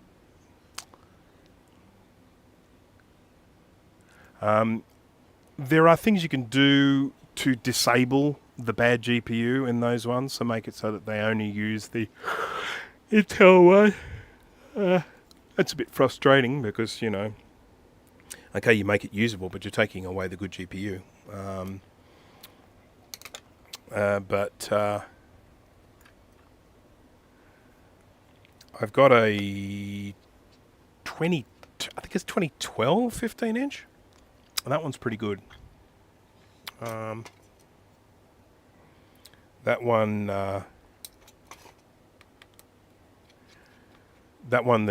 I'm pretty sure it's 2012, and that one's a quad-core i7, and that's pretty quick. And I've got the anti-glare screen, which actually gave you a few extra pixels, a little bit of extra resolution on that one, which is nice.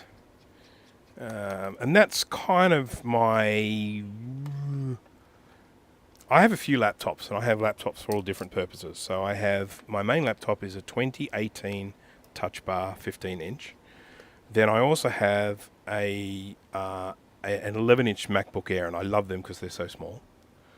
And then I also have a 15 inch, the one I was talking about before, the 2012 15 inch i7, quad-core i7. That one's got some grunt still.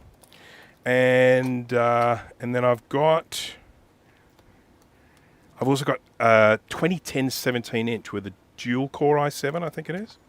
And I like that because of the big screen. Yes, sirree, Bob. Big screen. Sorry, bumping the microphone as I scratch my nose.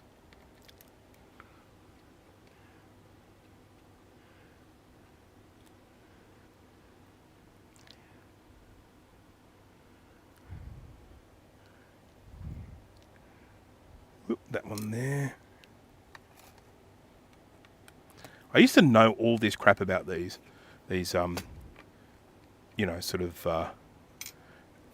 this particular vintage of laptop because I was just working on so many of them. I could just tell you immediately, oh, okay, that one, this is the fault that they have, and it's what you need to look out for, and to the point where when people were selling them on eBay, going, oh, this doesn't work, and I'd be able to look at it and go, oh, I'll be able to fix that. This logic board's nice and clean, so this one's definitely spent some time in the ultrasonic cleaner. So this is the board we're going to take. We're going to pop it into this chassis. And I'm starting to think that I won't swap over this piece because this bloody wire goes down under here and then down under here, and then I think it goes in the speaker. So I'd have to take the CD-ROM drive out, and I shan't be doing that. No, I shan't. Right, so we've got to get the screen off this one so I can give it to the other one. These little things here, these little power supply boards, it's really important to have spare ones of these around if you're going to be working on these, Because what you can do is you can start testing the board without having to put it in the computer. You just get your MagSafe-a-Rooney thingy like this, and you just plonk them on like that, and then you can just plug this into the board and just test it out outside of the computer. So I've got a whole bunch of different ones of these for different era of computer, and this one's got some wires that have come undone. That's no good. But anyhow, that's from back in the day. I used to repair those sorts of things. This predates me doing recapping on the vintage ones. The vintage ones came later. Ow.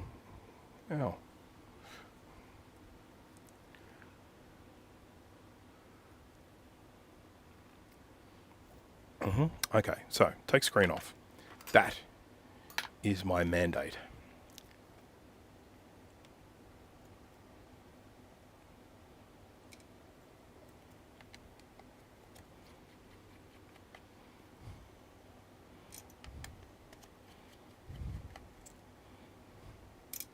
And then if I have any time after I've got the other one up and running, I will clean up that little ugly corroded capacitor on the other logic board. Get it looking nice. What's next on the vintage Mac repair front? Well, I've got, at the moment, most of what I have is kind of finishing stuff off. It's not really glamorous, interesting repair type stuff. It's putting the rest of the components onto Kai's board. I've got some boards that I need to test so that I can get them back to the customer. In terms of actually like meaty repair stuff, I don't have a lot here. I do have an SE30 where I've got a problem with the display and I need to try and get that fixed so I can get it back to the owner.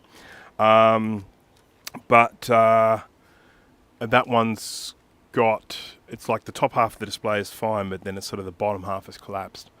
And then I've got another one that goes all wriggly when it's cold and then better when it's warm. And they're both ones that have been recapped. So I've got to try and hunt down what the cause of those is. Okay, so let's get this nice screen off. Bing.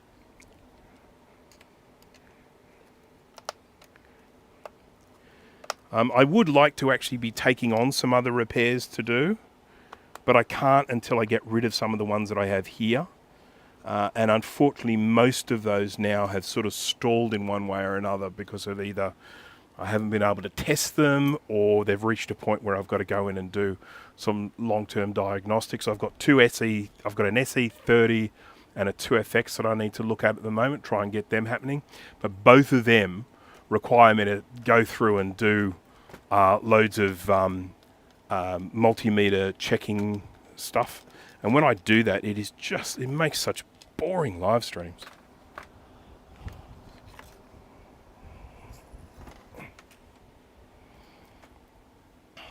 Boring. All right. Whoopsie. All right. Okay. So this goes on that way. Oopsie.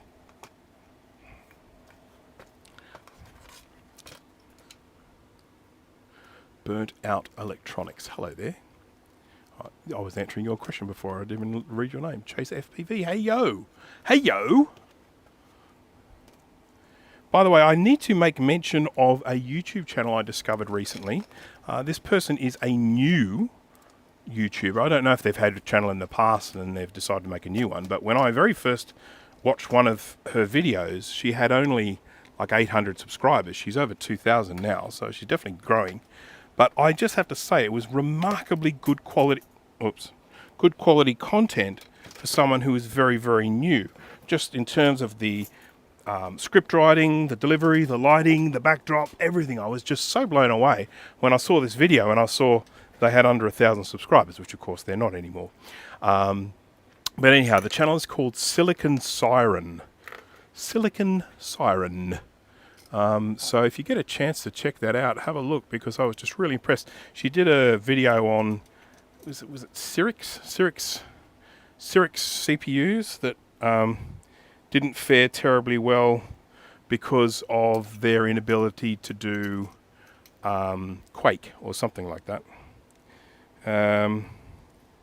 And I was just really impressed. I couldn't give a crap about Cyrix CPUs, I can tell you that with all sincerity. But I was just really impressed with the way she made something that I had no interest in quite interesting. Thank you for posting that, Steve.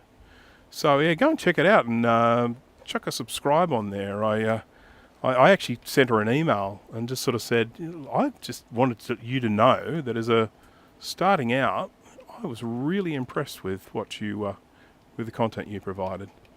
And one of her latest videos is on Gary Kildall. So some of you may or may not know who Gary Kildall was. He has passed away, unfortunately. But he was the creator of the CPM operating system. And CPM could have been Microsoft. But due to a slight misjudgment on their part, when they met with IBM in the early days of the personal computer industry, they, first of all, when IBM rocked up at the door, Gary wasn't there. It was I think it was his wife. It was part of the business, but she really didn't like the the non-disclosure agreement she was being asked to sign, and so they kind of didn't get anywhere. And it was at that point that IBM went back to Microsoft and said, we need an operating system. And then Microsoft bought, was it QDOS? Quick and Dirty Operating System, something like that. And they purchased that and then rejigged it a bit and then sold it as MS-DOS. And that's how it all happened. And that's the truth.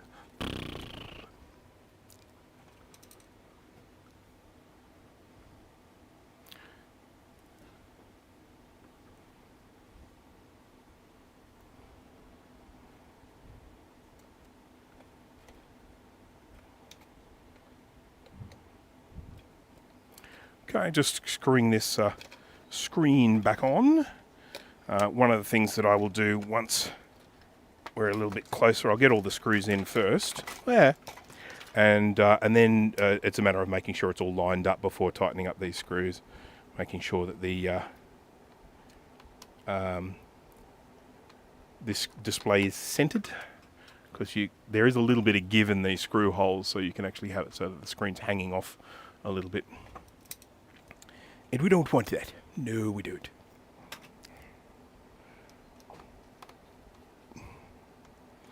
Now, if you're just arriving and you're saying, Bruce, what? Why are you repairing a 2011 MacBook Pro? Why would you do that? And it probably just comes down to the fact that I like repairing things. I think it's probably, that's about the long and short of it. I see something that I sort of think, oh, I can repair that. And so I'm sort of like, yeah, I will. I will repair that. Let it be known.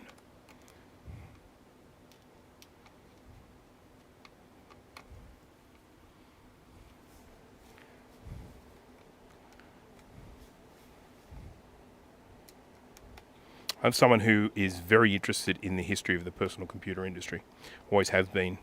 Absolutely loved the book written by Robert Cringely, not his real name, Accidental Empires. Great. And then there's another book that I read called Dealers of Lightning, and that's on Fuji Xerox. Xerox Park. No, it was only Xerox back then, not Fuji Xerox. They became Fuji Xerox. Now they're just Fujifilm. I think Xerox is gone altogether. But the Palo Alto Research Center, which was responsible for essentially having the first graphical user interface, even though you couldn't actually buy that computer technically, unless you were a Xerox employee. You couldn't have one. They never sold it, because good old people at Xerox at the time while they were putting all this money into funding the next big thing in technology. When they actually found it, they had no idea what to do with it. And most of the people that discovered things at Xerox went on to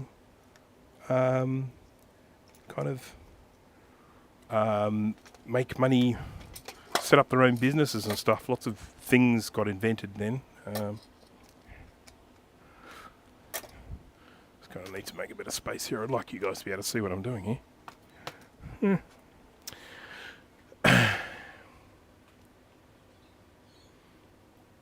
Burnt out electronics. Hello there. I picked up a classic 2 in untested condition. Unfortunately, it had the max detonate. Oh, damn.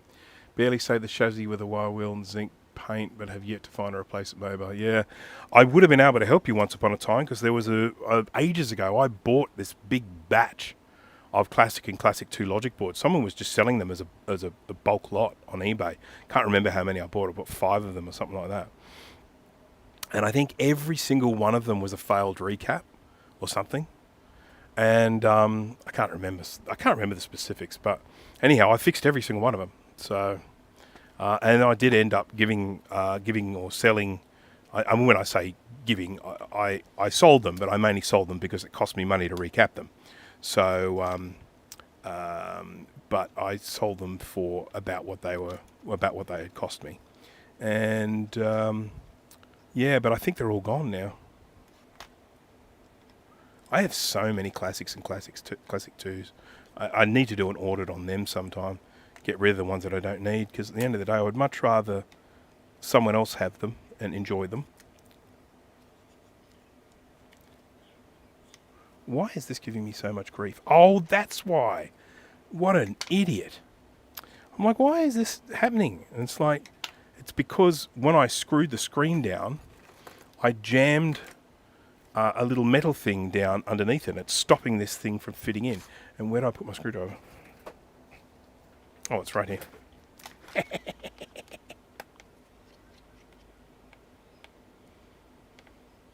Now here's the question. Can I get this out without having to completely remove the screen? Oh no, here she comes, here she comes, here she comes. Oh, I got it out. There we go, thank you.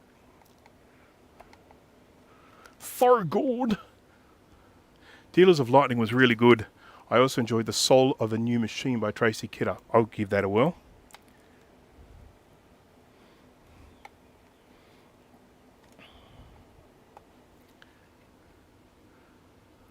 A cafe around the corner has an SEFD HD displaying a screensaver for years. Yesterday I noticed they have added an SE30 with gel bars to the shelf.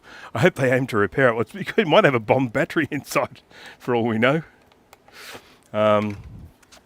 Yeah, so if there was the FDHD, so the SE originally came out with an 800k drive, and then they released it later on. They released one as an FDHD, and the other one they released as something else. What was it? Super Drive. I think it was just like the SE Super Drive. That rings a bell. And the only difference with it was, I think, the software they provided with it. I think they provided some software that would allow you to read PC discs as well. And so that was why they called it a Super Drive model. Someone will correct me if I'm wrong there. Oh, God, itchy nose. Sorry, everyone. Probably making all sorts of weird microphone noises as I rub my nose. Itchy schnoz. Okay, so we've got... Why do I seem to have the wrong number of screws here?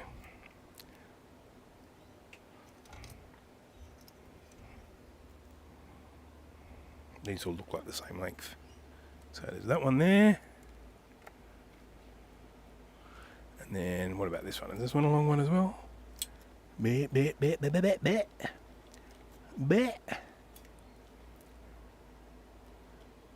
Yeah, that's a long one too.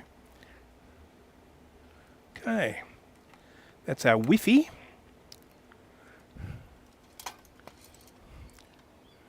And then one more little screw here.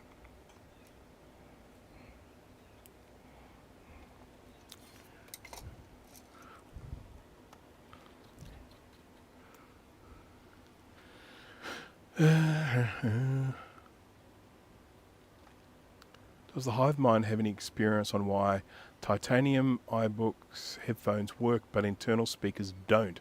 I've had 2 of them with the same issue. Everything else is great. Are the internal speakers just completely dead, or are they just like a bit quiet or something like that? Because I know that a lot of computers of a certain age, the soft stuff on the speakers, the stuff around the outside here, is starting to deteriorate, which of course makes the speakers sound terrible or very quiet. But I can tell you with a fair degree of certainty, I have no idea. I've never had to do any repairs on my titanium iBook. It's just always worked beautifully.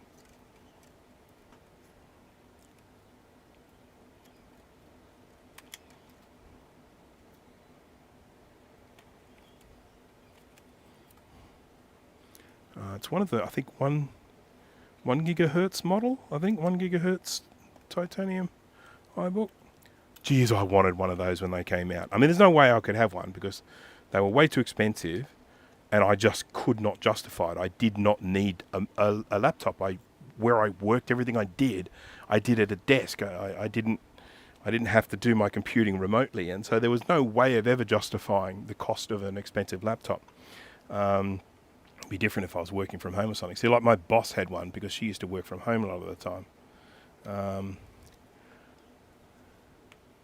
I was so envious. So terribly envious. I think this would be better off if this goes in first. Up, up, up. There you go.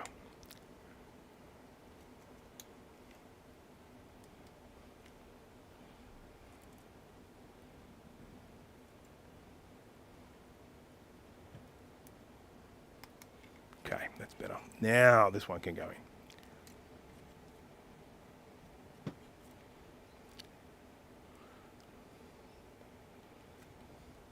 Sounds like there is a large bird on the top of the shed at the moment.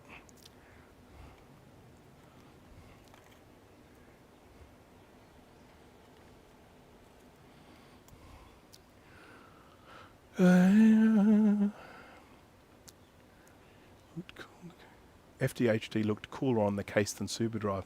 Interesting you say that because I've actually got a SuperDrive and I ended up picking this. I had an option of getting a SuperDrive or an FDHD. I ended up taking this SuperDrive because I'd never seen one before. I'd seen FDHDs coming out the wazoo, but I'd never seen a SuperDrive before. So I said, I want the SuperDrive. I said.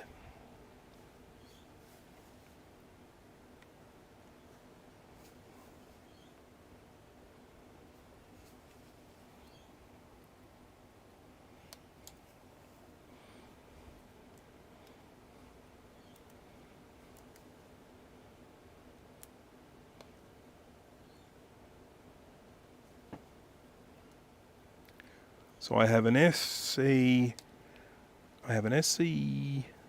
SuperDrive and I have an SE800K, and that's all I have in the way of SEs, I think. So 2 SEs, and I've got 4 SE30s, and I've got, I don't know,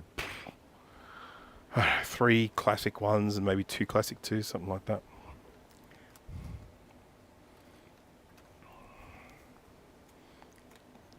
Crazy things. Okay, so this is the one I want to use. This is the board that's in better condition. This has had some fresh thermal paste put on it, and looks like I slathered it on pretty bloody thick. I hate this bit. I hate trying to get the friggin' plug in here and then the microphone trying to get around it. If they said pick which one would it be? If for me it would be a toss up. You kind of have to say SE30, don't you? I mean, because the SE30 is just such a powerful little compact Mac. So, in many regards, I sort of feel like the SE30 is going to get it just because it's got more RAM. It's got it's got more power. So. I feel like in many ways the SE30 has it, but I also have to say I have an incredible amount of nostalgia associated with the Mac Plus. I love the Mac Plus. You know, make sure it's upgraded to its full 4 megabytes. Get a nice fresh copy of System 6.08 on there and play some of those little games, black and white games that were made available at the time. There were just, I mean, I remember a time getting like a box of, like, I don't know, shareware games. Great big box of shareware games. And it had literally just hundreds and hundreds and hundreds of games that worked on a Mac Plus. Or an SE for that matter. Okay. Just got to get my little microphone into his little hidey hole.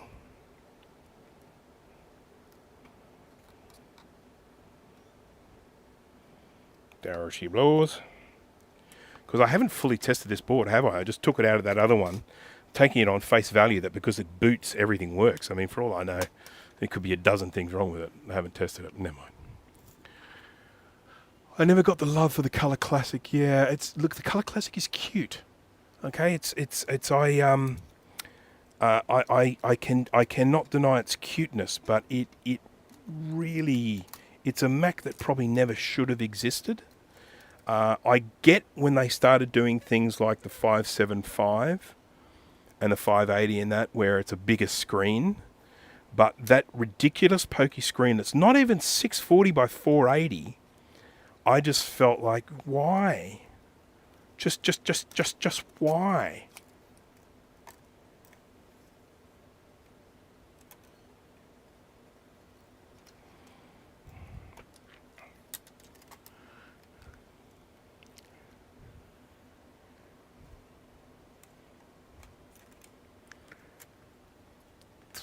Okay. Excuse me. My breakfast is still repeating on me. Hello, breakfast. You again. I also really don't like the 4400 or the G3 all-in-one. I like the 550, 570 design. Yeah. I've got some stuff coming from our good friend Kay Koba. He's sending me a little thing designed for the Apple II that I'm really looking forward to testing. It's a little thing that he's made, and I've forgotten what it's called. Someone out there who is more familiar with Kay's work will probably know what it's called. But yeah, I'm really looking forward to trying it out. It's a thing, you know. It's a thing. One of them things. I think it allows you to use an SD card. It's I think it's kind of like a floppy MU or something like that. But he sent it. He knows me. He's sending it to me in kit form, so I have to build it. I love that. He's like, "You're going to want to build this, aren't you?" You're like, "Yeah, you bet."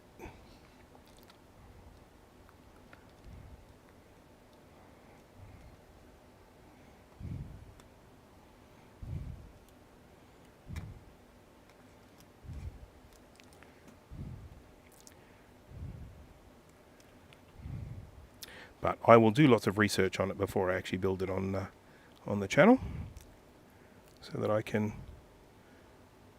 provide all the necessary information and help Kay to promote it. I need a little bit of Captain tape here. I know I've got it. Here is one. Yeah.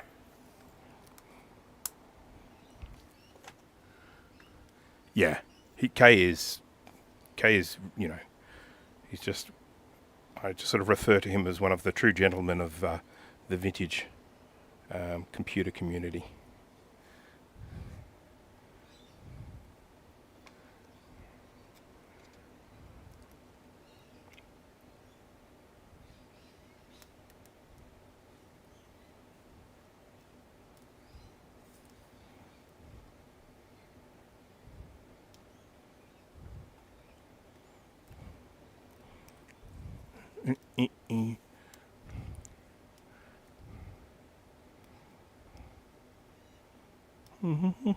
Just this is the keyboard connect that I'm getting in here.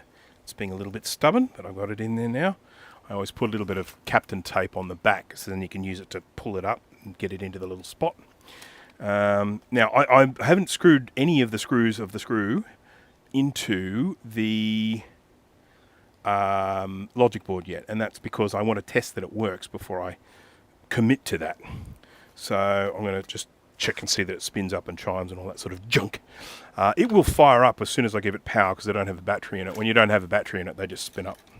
So I'll just do that, check and see that the screen lights up, and then I can start putting the rest of it together.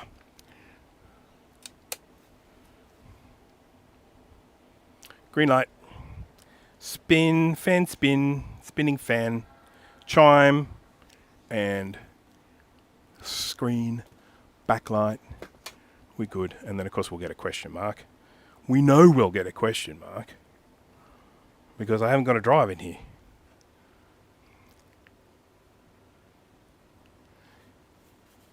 Go to a couple of Macs and repair them. So burnt out electronics. I've mainly been a vintage PC collector, but I have managed to gather a couple of Macs and repair them in between restoring analog photo booths for work. That is cool. What Macs did you repair? Now, I've got to mention Kai here. So the 4400. Which one is the 4400? Can you remind me, Kai? I can't remember. Is that the one that like looks like a clone? I know there was one particular model that looks like a clone, and the floppy drive's on the wrong side. The floppy drive's on the left side, whereas every other Mac had the floppy drive on the right. The all-in-one is, what they call the molar Mac, is an interesting sort of a novelty because I would like to own one because they were never sold out here, so they're quite rare in these parts. And of course, you can't really ship them because they just fall apart. So there just aren't any out here. But they are an ugly computer. There's no doubt about that. When you consider that the next thing that came out was the iMac, and what a beautifully designed piece of equipment that was, and how it really did change things. The 4400 was a clone, yeah. Yep.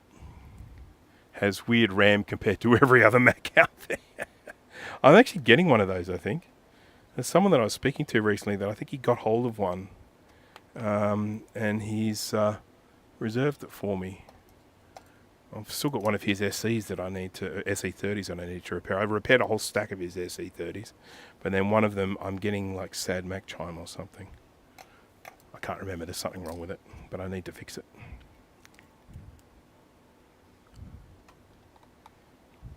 I repaired someone else's SE30 recently. That was nice. I always like it when I get these things repaired.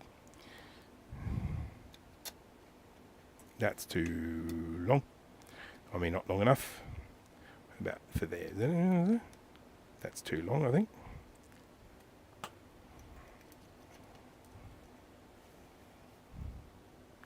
Must be a longer one here. Where is it? There it is. There you are, you little sucker.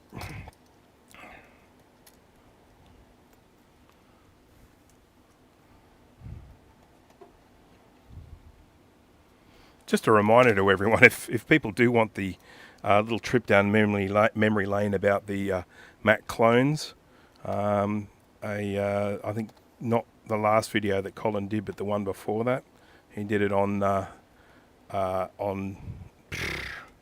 of the really crappy clones. What was it, Super Mac one? Was it Super Mac or was it a Motorola? I don't know, whichever one it was.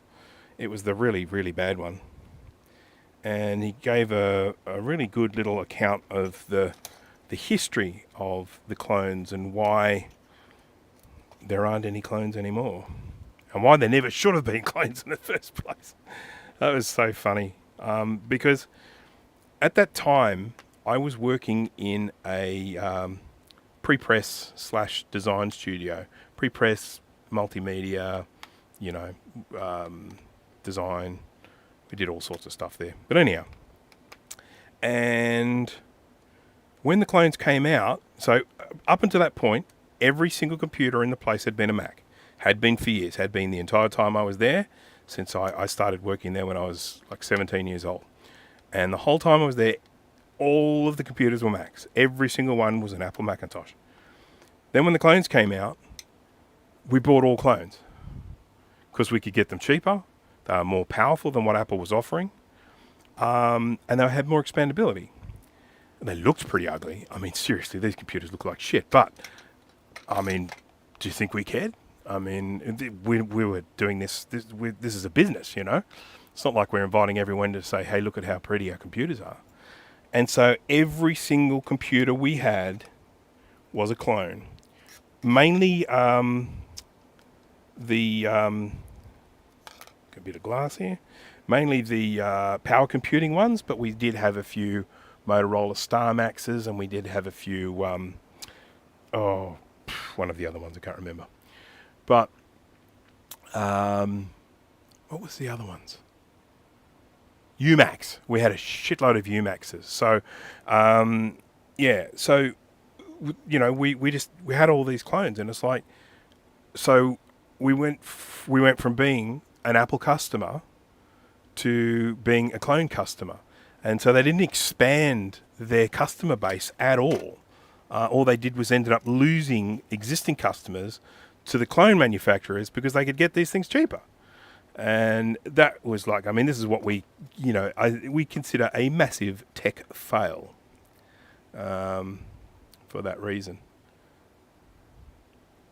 But it's the thing I always think of whenever, whenever any discussion is brought up about the Mac clones. I just always think about, at that little design studio that I used to work in. You hear that? That's the dulcet tones of the beautiful, beautiful song of the sulphur-crested cockatoo. I don't know if you were able to get that in the microphone, but that is the delightful song of the sulphur-crested cockatoo. God, I tell you, when there's a lot of them together, whoa, noise.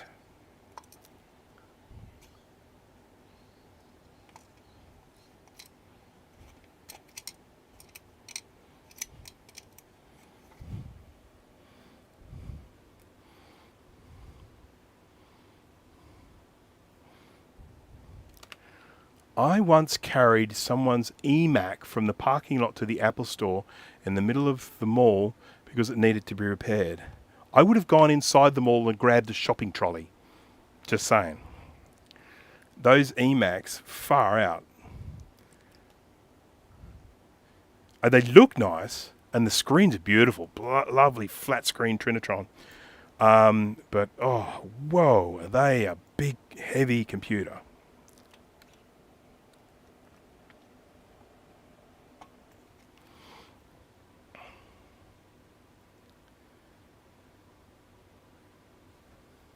Sounded like a VW starting. So the sulphur-crested cockatoos are the ones with the big yellow crest on the top. I think they're probably kept as pets in other countries, but they're very just out and about in this part of the world. They're a very, very common bird. You see them everywhere. They live for a really long time. Okay, I've got a logic board in. That's great. Now, where's my Western... Oh, there's that drive. That was the one that I lost before. So I'll put it over here so I can lose it again. Then here's my Western Digital. So this is my 500 that I've chosen for this one. One of the common problems on these computers is this cable here sometimes goes, and you end up having to get a new one. Obviously, one of the ways you know it's gone is that the hard drive doesn't work. Can't read the hard drive, even though you know it's there and you know it's a good hard drive. God, I've been going for 2 hours. Who would have thought I'd be going for this long on a stupid old 2011 MacBook Pro? Who would have thunk it? Right, now, battery. Which one was I going to use? I was going to use this one, wasn't I? I think that was decided. No, not this one. That's the crap one. Where did I put the good one? Here. Here's the good one. And by good, it's a relative term. It's better than the other one, put it that way. Need my tri-point. Oh, tri-point's already out. I need the driver thingy. Here it is.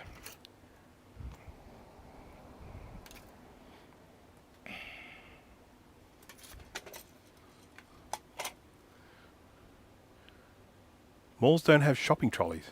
So what do you carry your groceries back in?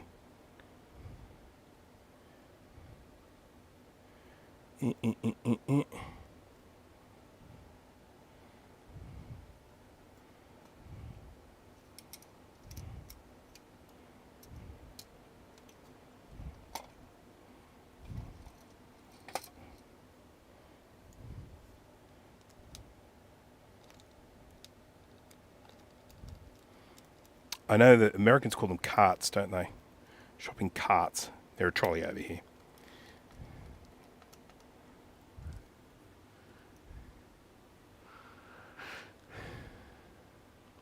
I have one eMac. I only have one, but I was given it for free, and I kept it because it had the little swivel stand. If it didn't have the swivel stand, I would have just given it away by now. Okay, I'm going to put the bass on. All about that bass. Is this the one? I think so. Malls that had department stores. Every mall here has supermarket as well. So it has every mall here in Australia. You won't just have department stores, but you'll also have here. It's predominantly sort of three. We've got largely a duopoly on supermarkets. So we've got Woolworths and Coles. You buy your groceries at Woolworths and Coles, but then we also have Aldi, and we have IGA or Independent Grocers of Australia, but predominantly Woolworths and Coles. But every single shopping mall here, you will find at least a Woolworths and a Coles.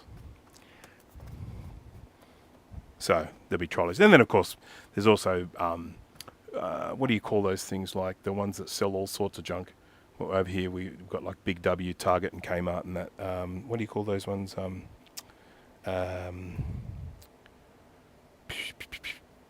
Variety stores, and so you will usually find either a Big W or a Target inside in a mall. So they have trolleys as well, so you can just grab one of their trolleys.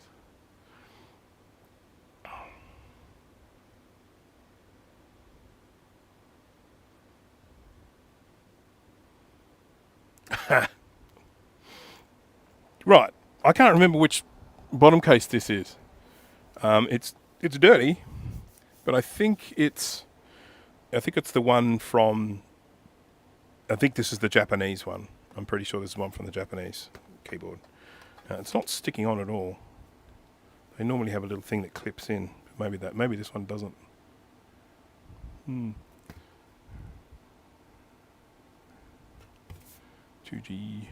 All right. So this serial number ends in 2G. All right, let's fire this up and see if we don't get a system booting up and trackpad and all the joys that come with that stuff. Screen needs a clean, that's for sure.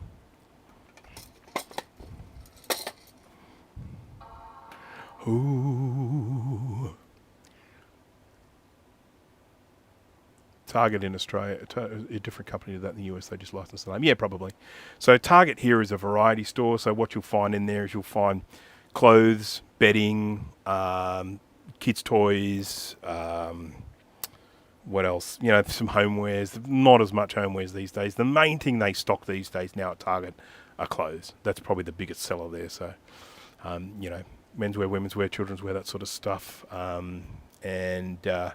And they usually have a little technology section where you might be able to go and get some cheap TVs or stuff like that.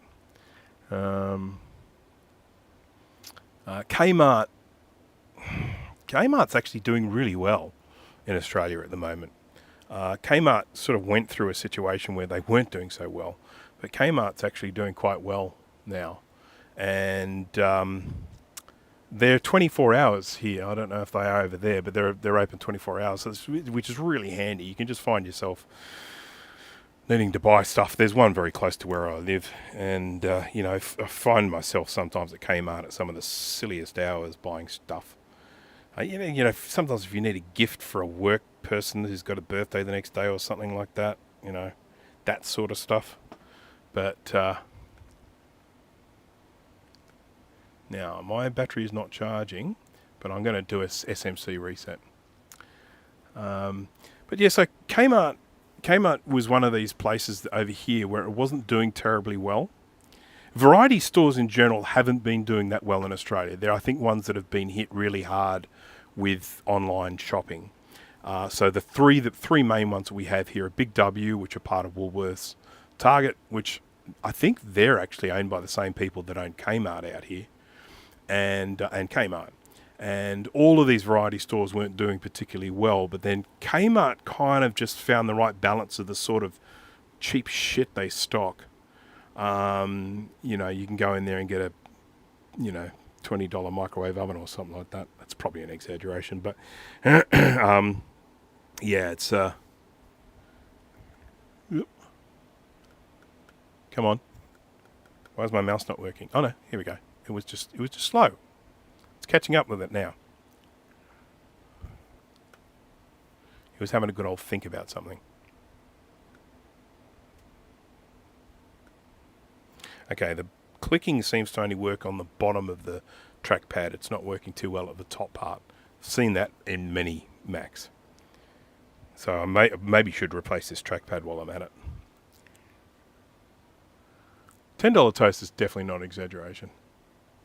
I actually go to Kmart to buy, you know, those vacuum sealer things. Kmart sell vacuum sealer bags, you know, like the bag, because the bags, you know, you throw them away because they've got food in them, so you can't really reuse them. But those vacuum sealer bags that they have there, I buy them there. They're quite reasonably priced compared to other places that sell those bags. There are a lot of things that I would not buy there.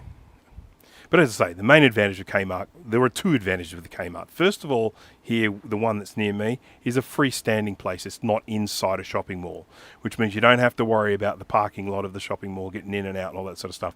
They've just got a great big open-air parking lot with 3 different access points, and so it's really easy to get in there. You can always get a parking spot, so that's super easy. So that's one reason why I like going to Kmart.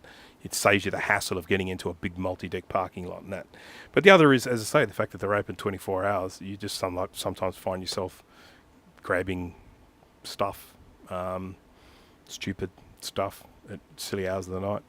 I've had a couple of times where I've been at home and I've actually had a few drinks. My wife doesn't drink, and you know, she'll be like, "Oh, I'm going to Kmart," and I'm like, "Oh, I'll come with you." She's like, "Oh, great," you know, a bit of company.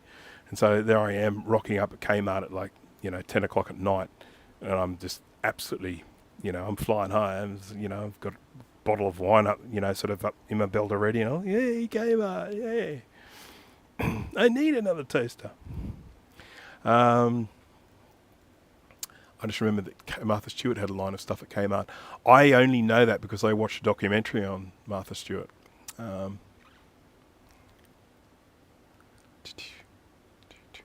Right, okay, so this is good. I'm tempted to replace this trackpad. I'll see if I've got another one, well, I probably do. The battery is not charging, but I am going to reset the SMC and see if that helps. So I'm going to just shut this down.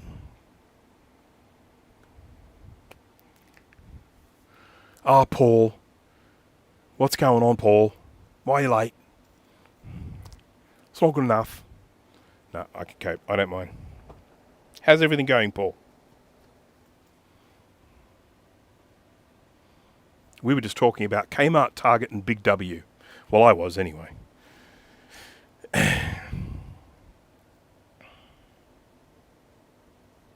Right, so that's off. Right, so resetting the SMC on this is pressing these 3 keys. That's Shift, Control, Option, and then pressing the power button.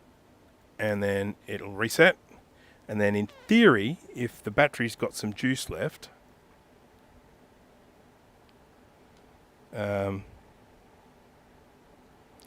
I think my little side button thing's not working.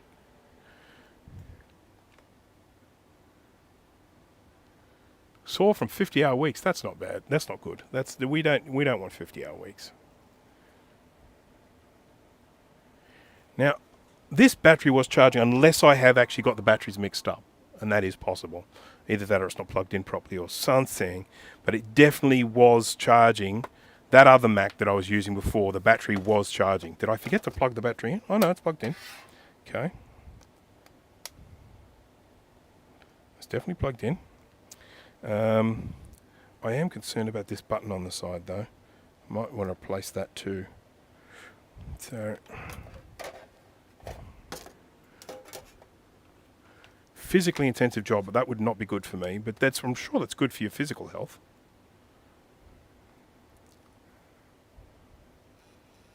It's charging now.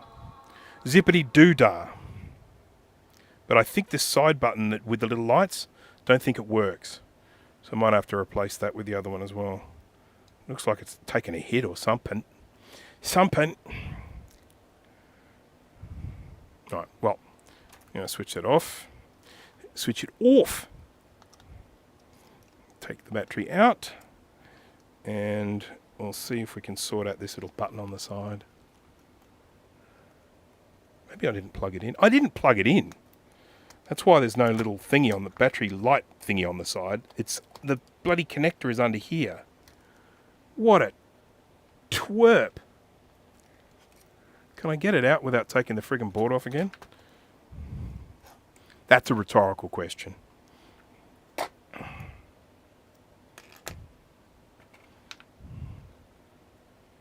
Yeah, I see you. Maybe if I just undo a few of these screws and I can bend it up a bit. How about that?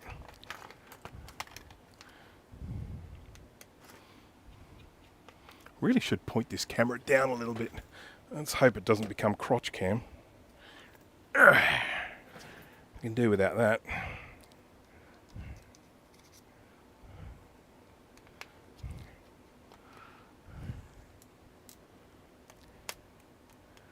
I don't think I can bend this much up from this side because it's got all the bits sticking in here. But the connect, it's just here, man. It's just...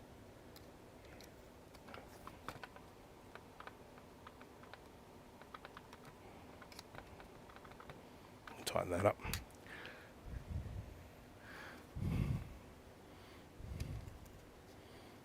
Hey-ho. Snoosh, snoosh, snoosh, snoosh. I got a Creality Falcon 2 Pro 22 watt laser cutter this week, which is my good news week. That's awesome. What sort of stuff do you have in store for that? What are you planning? Are you going to set up a business, or are you just going to do it for yourself, or are you going to be cutting things for folks?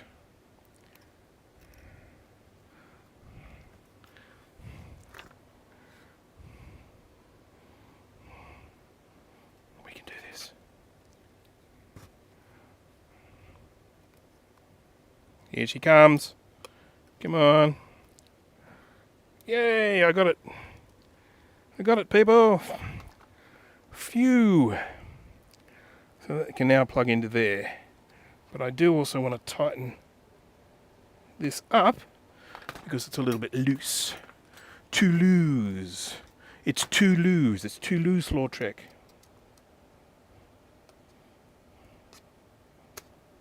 What's going on with this? Why isn't it tightening up? You know the little battery indicator light on the side of these laptops? I think is one of the best things ever, and it's something that I really miss from the new models. Not being able to just see on the side, press a little button on the side, see how much charge is in the battery. Really miss that.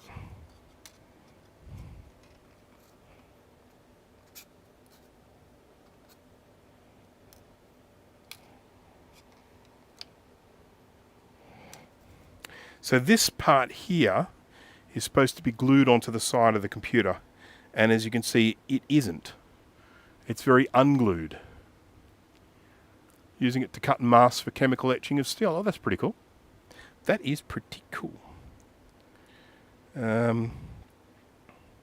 So do I try and re-glue this, I guess? I guess.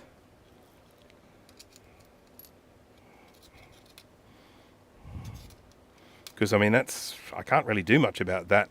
It's not like I can replace it with another one, because this is actually, that's part of the chassis.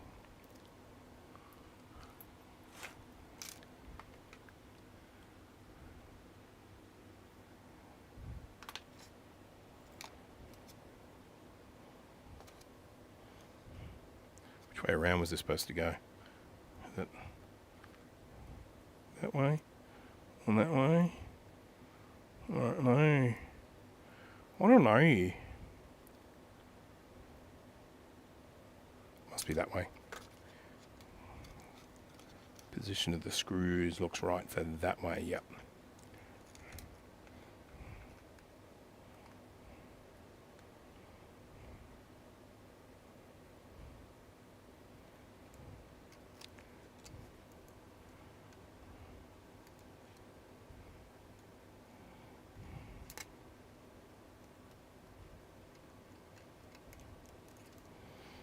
Okay.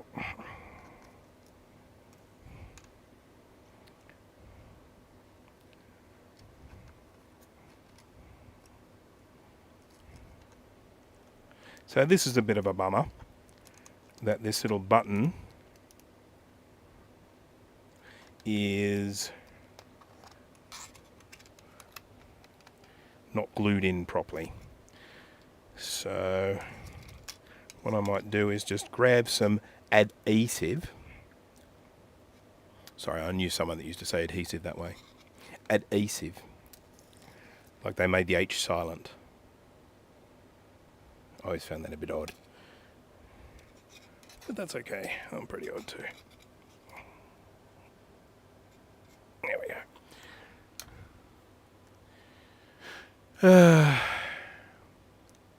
Yeah, I look, you know, when I watch people with laser etchers and I watch people with CNC machines and all that sort of stuff and they're cutting stuff, I'm always envious. I don't have space for anything like that. I've already got 2 3D printers occupying a table. I've got I just, you know, while I might look at that stuff and think, yeah, that looks so cool, I have to think about it practically. If I was going to start a business doing that sort of stuff, but there are already so many people doing that, you know. I'm like, what can I add to it? Right, so I've got some glue here. Here's my glue. This is the stuff here, B7000. If you don't have some of this, grab some. It's brilliant stuff.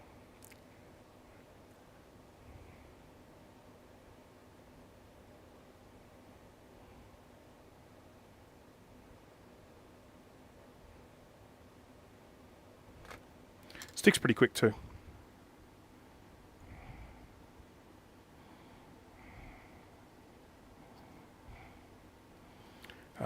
It sticks to glass, so it's really good if you're wanting to stick a, I don't know, stick a screen back onto a Mac, something like that.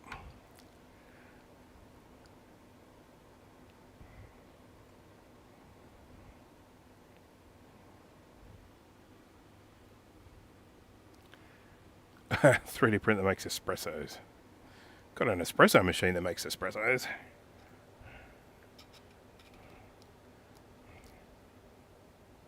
I'm not a big coffee drinker, but my wife loves good coffee, so I bought her an espresso machine a good while ago. Right, now I'm going to connect up a battery. I'm going to see if this little light works now. It's not going to work now because the thing's got no bloody juice, but if I plug it in and it starts charging, we should see a little light come on.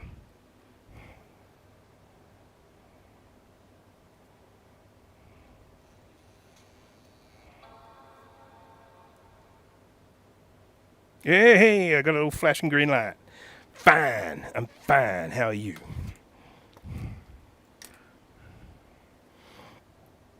Very happy with that. So that glue will stick.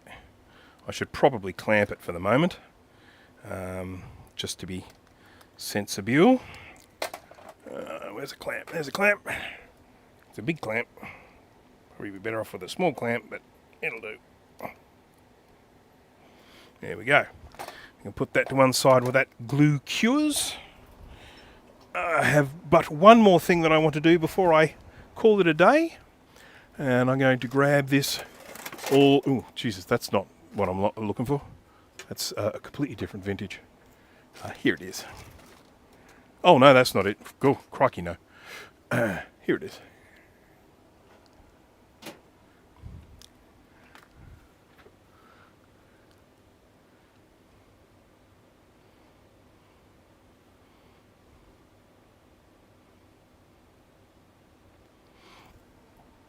I love 3D printers. I have to tell you. Oh, I didn't put the... I've got to put these screws back into the logic board. I took them out when I was trying to get that little cable out, and I didn't put them back. Got to do that. I love being able to design things and then print them. I love that. I love the freedom it gives you to just have stuff go from your brain into solid form. And I love the freedom it gives you from repairing. Because I'm a big fan of repairing things. Everyone knows that. And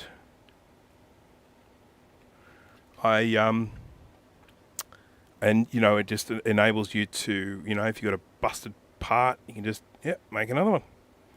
Yes, sirree. I've done that with so many things. Or sometimes you might buy something that's designed in a particular way and you think, God, this would be so much better if it was just like this instead of like that. And you modify it and you make it better.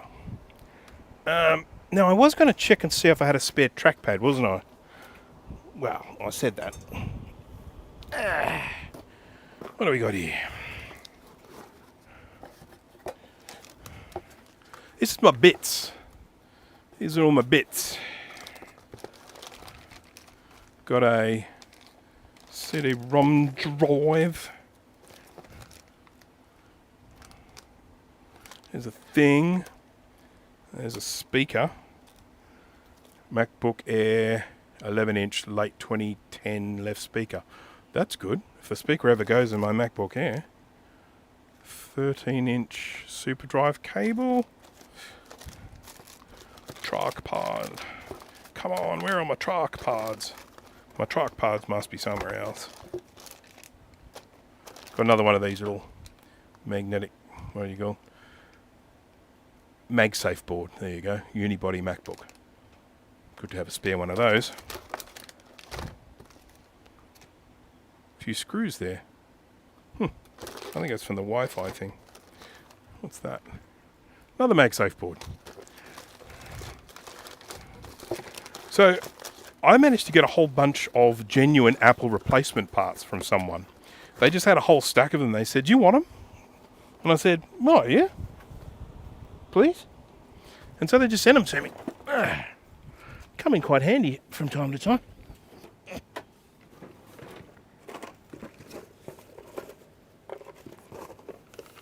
But there are 2 boxes, and I'm trying to find the second one. Because the second one is the one that has all the trackpads in it. Old man noises. Old man noises. Where is it?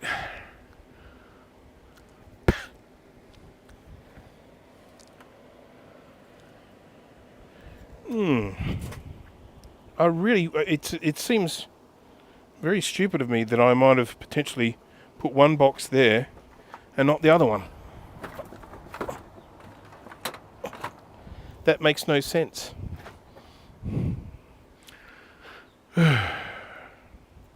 You ain't got no legs, Lieutenant Dan.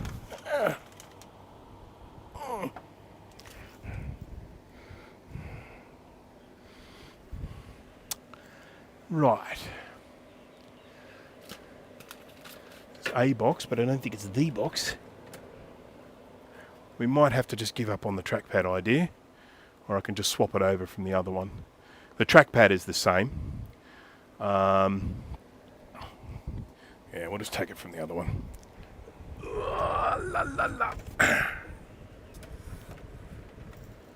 Even though this has a different keyboard, the trackpad will still be the same. Worthless. Worthless.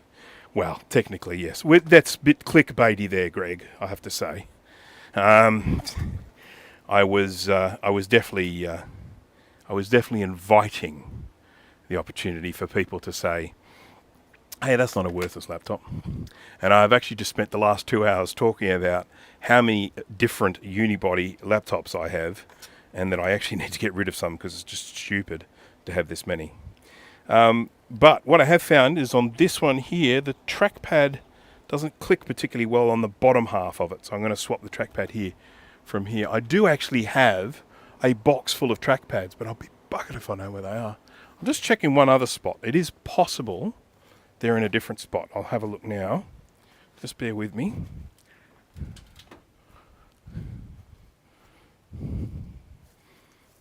Are you there?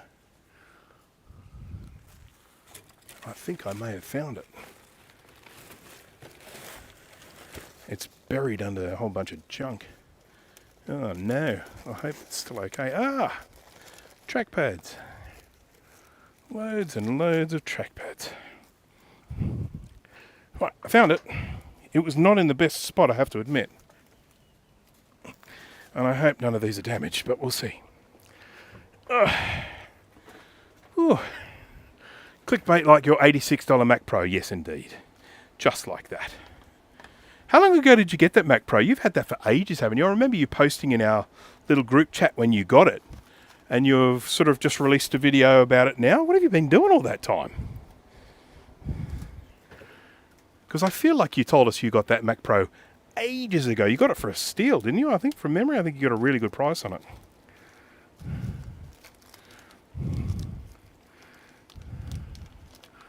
This looks like it's from a MacBook Air, this one. This does not look like a Mac Pro. Yeah. Yep. Okay, that looks like it's a MacBook Pro one. What do you reckon? Do you reckon that looks like one? Trackpad, MacBook Pro 13-inch, yeah. 1, 2, oh my goodness. 2.9, 2.10.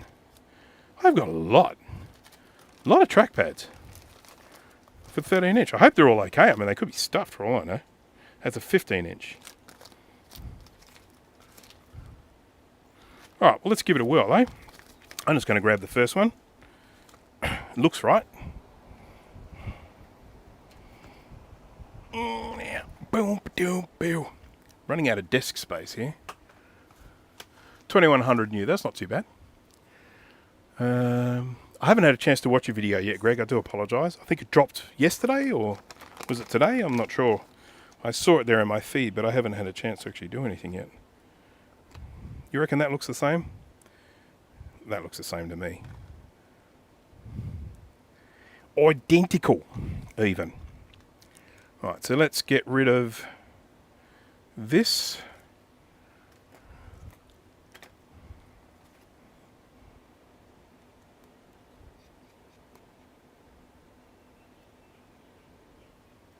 These little tiny weeny screws, I don't want to lose them. I do have spares, but I really don't want to lose them.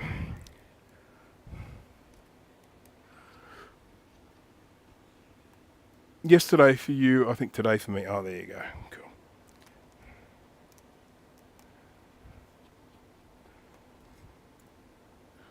Did it do? 11 months ago. Oh, it's the third video. Okay, well, there you go. Just shows what I know, doesn't it?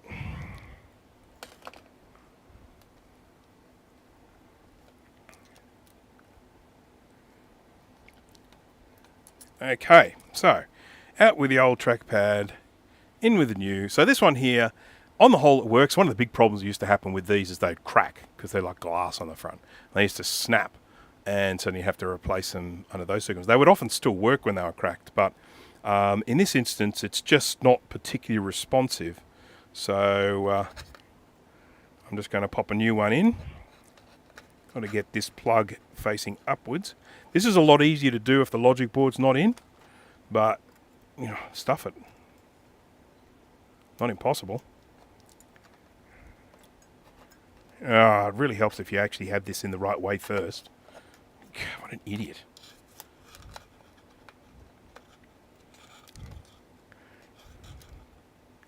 There we go. Let's do that. Not there. Then I can do that. And then I can do that. There we go. We're in. That's what we used to say, everyone used to say back in the 1980s when they were working with computers and they were hacking mainframes. We're in.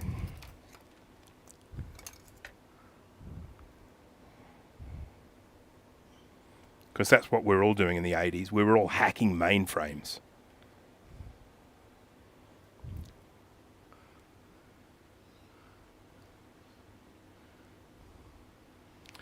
shows you still watch my channel. Oh, from time to time. I'm going to keep giving you shit about your microphone, though. Until you go and get yourself a decent microphone, I will be sure to keep giving you shit about your audio.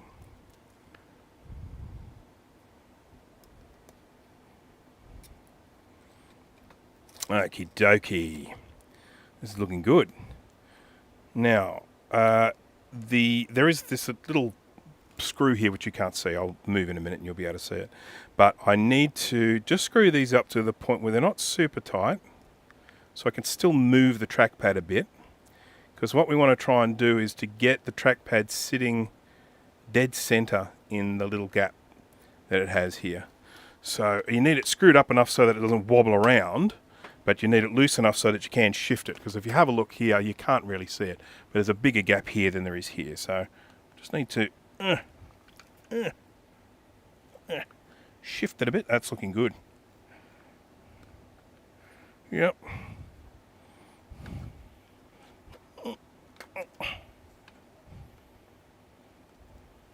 Yeah, okay, great. I like the position of that. I'm happy. I remember that we're in. I saw, what was that one with, was it War Games? War Games? I saw that for the first time, like last year. Never saw it in the olden days. My pillow mic, what's my, oh, the pillow mic. It still worked though. It did still work. Yeah, but I ordered the new battery for it recently, and now the battery lasts a lot longer, which is great. And hello, Rudy, by the way. All right, okay. Just going to do this. Now, there's this little adjustment here, which is a Torx screw. And what we need to do with this one is you want to have it so that it doesn't wobble like this. So I'm just tapping this, and you just need to tighten it.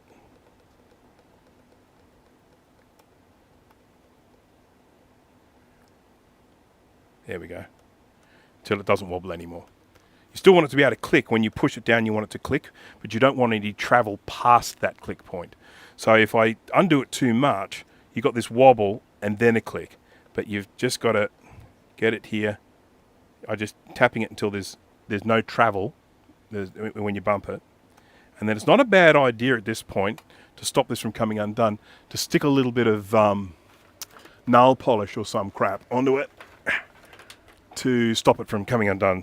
You can't really use thread locker on this, because thread locker, most of the thread locker stuff is what they refer to as it dries in an anaerobic environment, so an anaerobic environment, so an area without air. So that works when you're doing it on a screw inside the hole. But here I want to put like a little dab on here that it'll stop it from turning. So I've got some. This isn't actually nail polish. It looks like nail polish. It's probably the same stuff, but this is actually designed as a thread locker that you can put on the outside.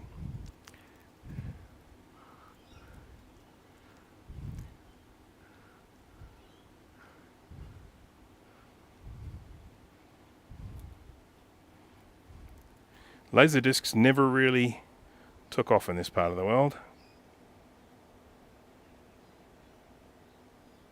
Okay. Just dabbed a little bit of the stuff on there. Needs to dry. Give it a little bit of a help.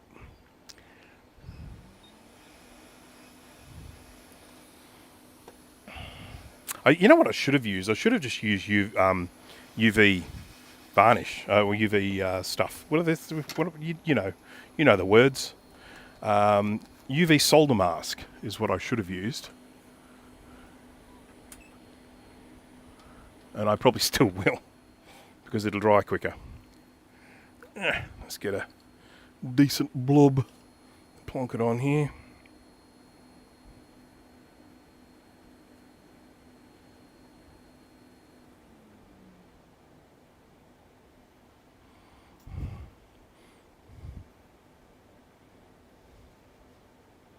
Come on. I've just heard the door open. I'm probably going to just have to press the back soon button in a minute because I have a sneaky suspicion someone wants to talk to me.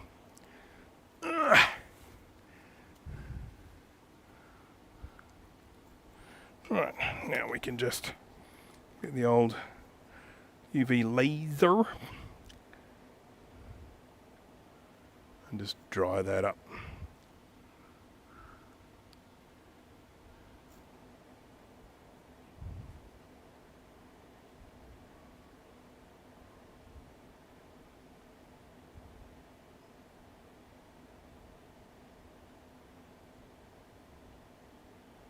Right, we'll pop the battery in a sec.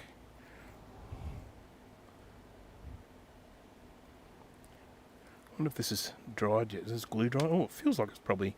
There's no give in it, so I think that glue might be near dry now. Okay. Pop the battery in.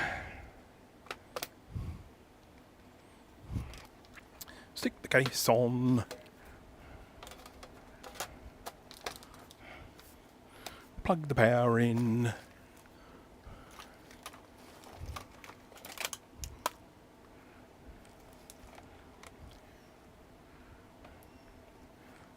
Yeah. Alright, it's charging.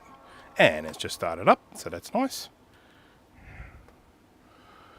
So yeah, running High Sierra on this one. This is a computer, of course, that you can use, what's it called, Open Core Legacy Patcher and put operating systems far newer on this. I reckon the newest I would go on a 2011. Well, first of all, you'd need to stick an SSD in it, not a mechanical drive. Because once from about when they started using APFS file formatting, you kind of really want to use an SSD. But, you know, I mean, I think I might even have a spare SSD lying around somewhere. So, SSD and then increase the RAM. But as I mentioned before, I've actually already ordered 16 gigs of RAM for this, so that's coming. This really needs a clean. This is so gross. Look at this gunk on here. That's someone's finger gunk. That's another person's finger gunk. That's just like, that's not nice. It's nasty. You go with a Max of Ventura. Yeah, I think, what is it, Ventura, I would probably end up going, I'm kind of fond of, I can't bloody remember the name of it. What the hell's going on? One a bit before Ventura. Big Sur, that's the one, Big Sur. So, okay, let's see if the trackpad works. Yes, it does. And, hey, the click works at the top now. Yay. So the problem I had with this before is when I was up the top of the trackpad, the click didn't work. It worked down the bottom, but it didn't work at the top. And now it works at the top as well. And as I expect it would, because it is a brand new trackpad. So, this one has now got a new screen on it. When I say new, I took it off another computer. It has a new trackpad on it. That is definitely new. It's got a bigger hard drive in it now. The original was 320. It's got a battery in it that does actually charge. The old one didn't charge. So, yep. It needs a lot of charging, mind you. So, you know, again, is it really worthless? No, it's not. I don't actually believe that for a second. The main reason why I put that in the description of the video is because, you know, it's a lot of time to spend on a computer that is this old. It's kind of a weird thing to be doing. But, of course, the other thing you can always do with these, you can whack like a bit of Ubuntu Linux on them and they run really well. I've never thought of this. You guys have US spec keyboards. Yes, we absolutely do. So it's interesting that we have the US keyboard, not the UK keyboard. Probably because we do use dollars, not pounds. So the UK keyboard has the pound sign, here, whereas we use dollars. So I'd say that's probably the main reason why we use US keyboards here and not UK keyboards. But yes, that's the way it's been.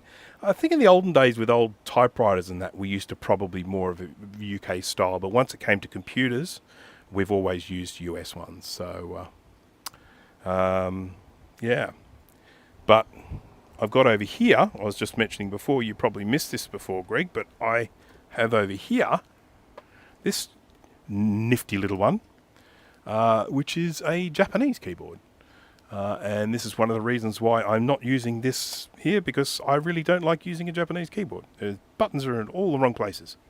Just my poor old fingers just don't know how to deal with them.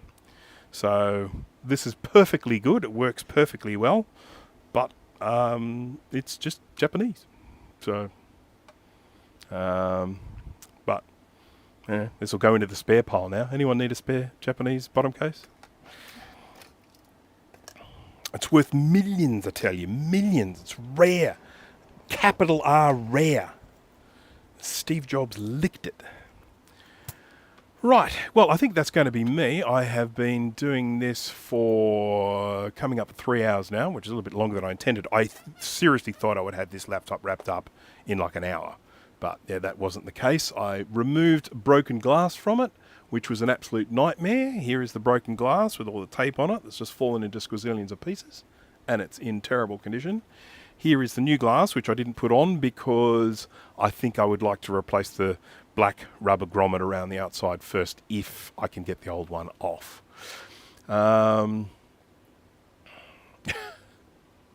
Is it signed? Yes, absolutely, it's signed. Steve Jobs, which of course you always know is fake because he always signed his name Stephen Jobs. There was that guy that he was kept on selling things on eBay, I think it was, pretending like they were signed by Jobs, and you know, it's like, it's fake. We know it's fake. I think he only ever signed one computer ever, and it was a white MacBook Pro, I think, or sorry, a white MacBook that he signed underneath the battery cover or something like that. It's the only time he's ever signed a piece of hardware that I know of. Everything else is just fake, and he didn't do autographs either. Apparently the best way to get a copy of his signature is if you can get hold of an old check, because he used to sign the checks.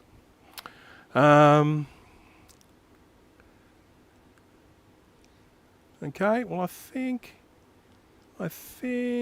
I have covered it. So, you know, I mean, at the end of the day, this needs a good old clean, this laptop, but I've got a working 2011 MacBook Pro now. You know, I mean, I might upgrade it some more, we'll see, or I might just give it away or sell it or something. Probably give it away. I'm not sure anyone would actually want to pay good money for it. Okay. Right, so, as usual with all my live streams, I want to thank everyone for joining me today. What did we get up to? I think we're just going to have a quick look here. I think we got up to... Oh, look at that. We've actually got 60 people on here at the moment. See, I peaked at 63. Goodness me. I just sort of, it really worked into it. Maybe I should start live streaming later in the day in future. Yeah. Oh, look at that. Okay, sorry, I'm just looking at myself up here. Jeez, I'm pretty. All right. So, yeah, once again, thank you to everyone for joining me. Thank you for all the activity in the chat, keeping it all live and happening. If you are someone who is watching this on the replay, I would like to say thank you for watching. And, of course, as usual with this sort of stuff, drop anything in the chat, into the description, into the, what do you call those things? Comments.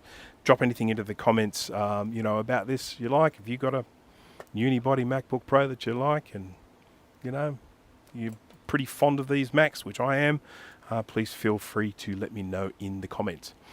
So, big thank you to you all. Hope to see you at the next one. I am going to be trying this afternoon, trying to continue work on my video on this thing here. Well, this thing here, the Creality Resin 3D printer. I've done a lot of work on that, and I really need to try and get it out because I've been sitting on it for way too long. But it's a very, very big project, so I'm going to try and do a little bit more work on that.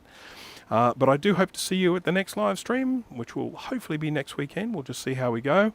And I hope to see you at the next one. So thanks for joining, and bye-bye.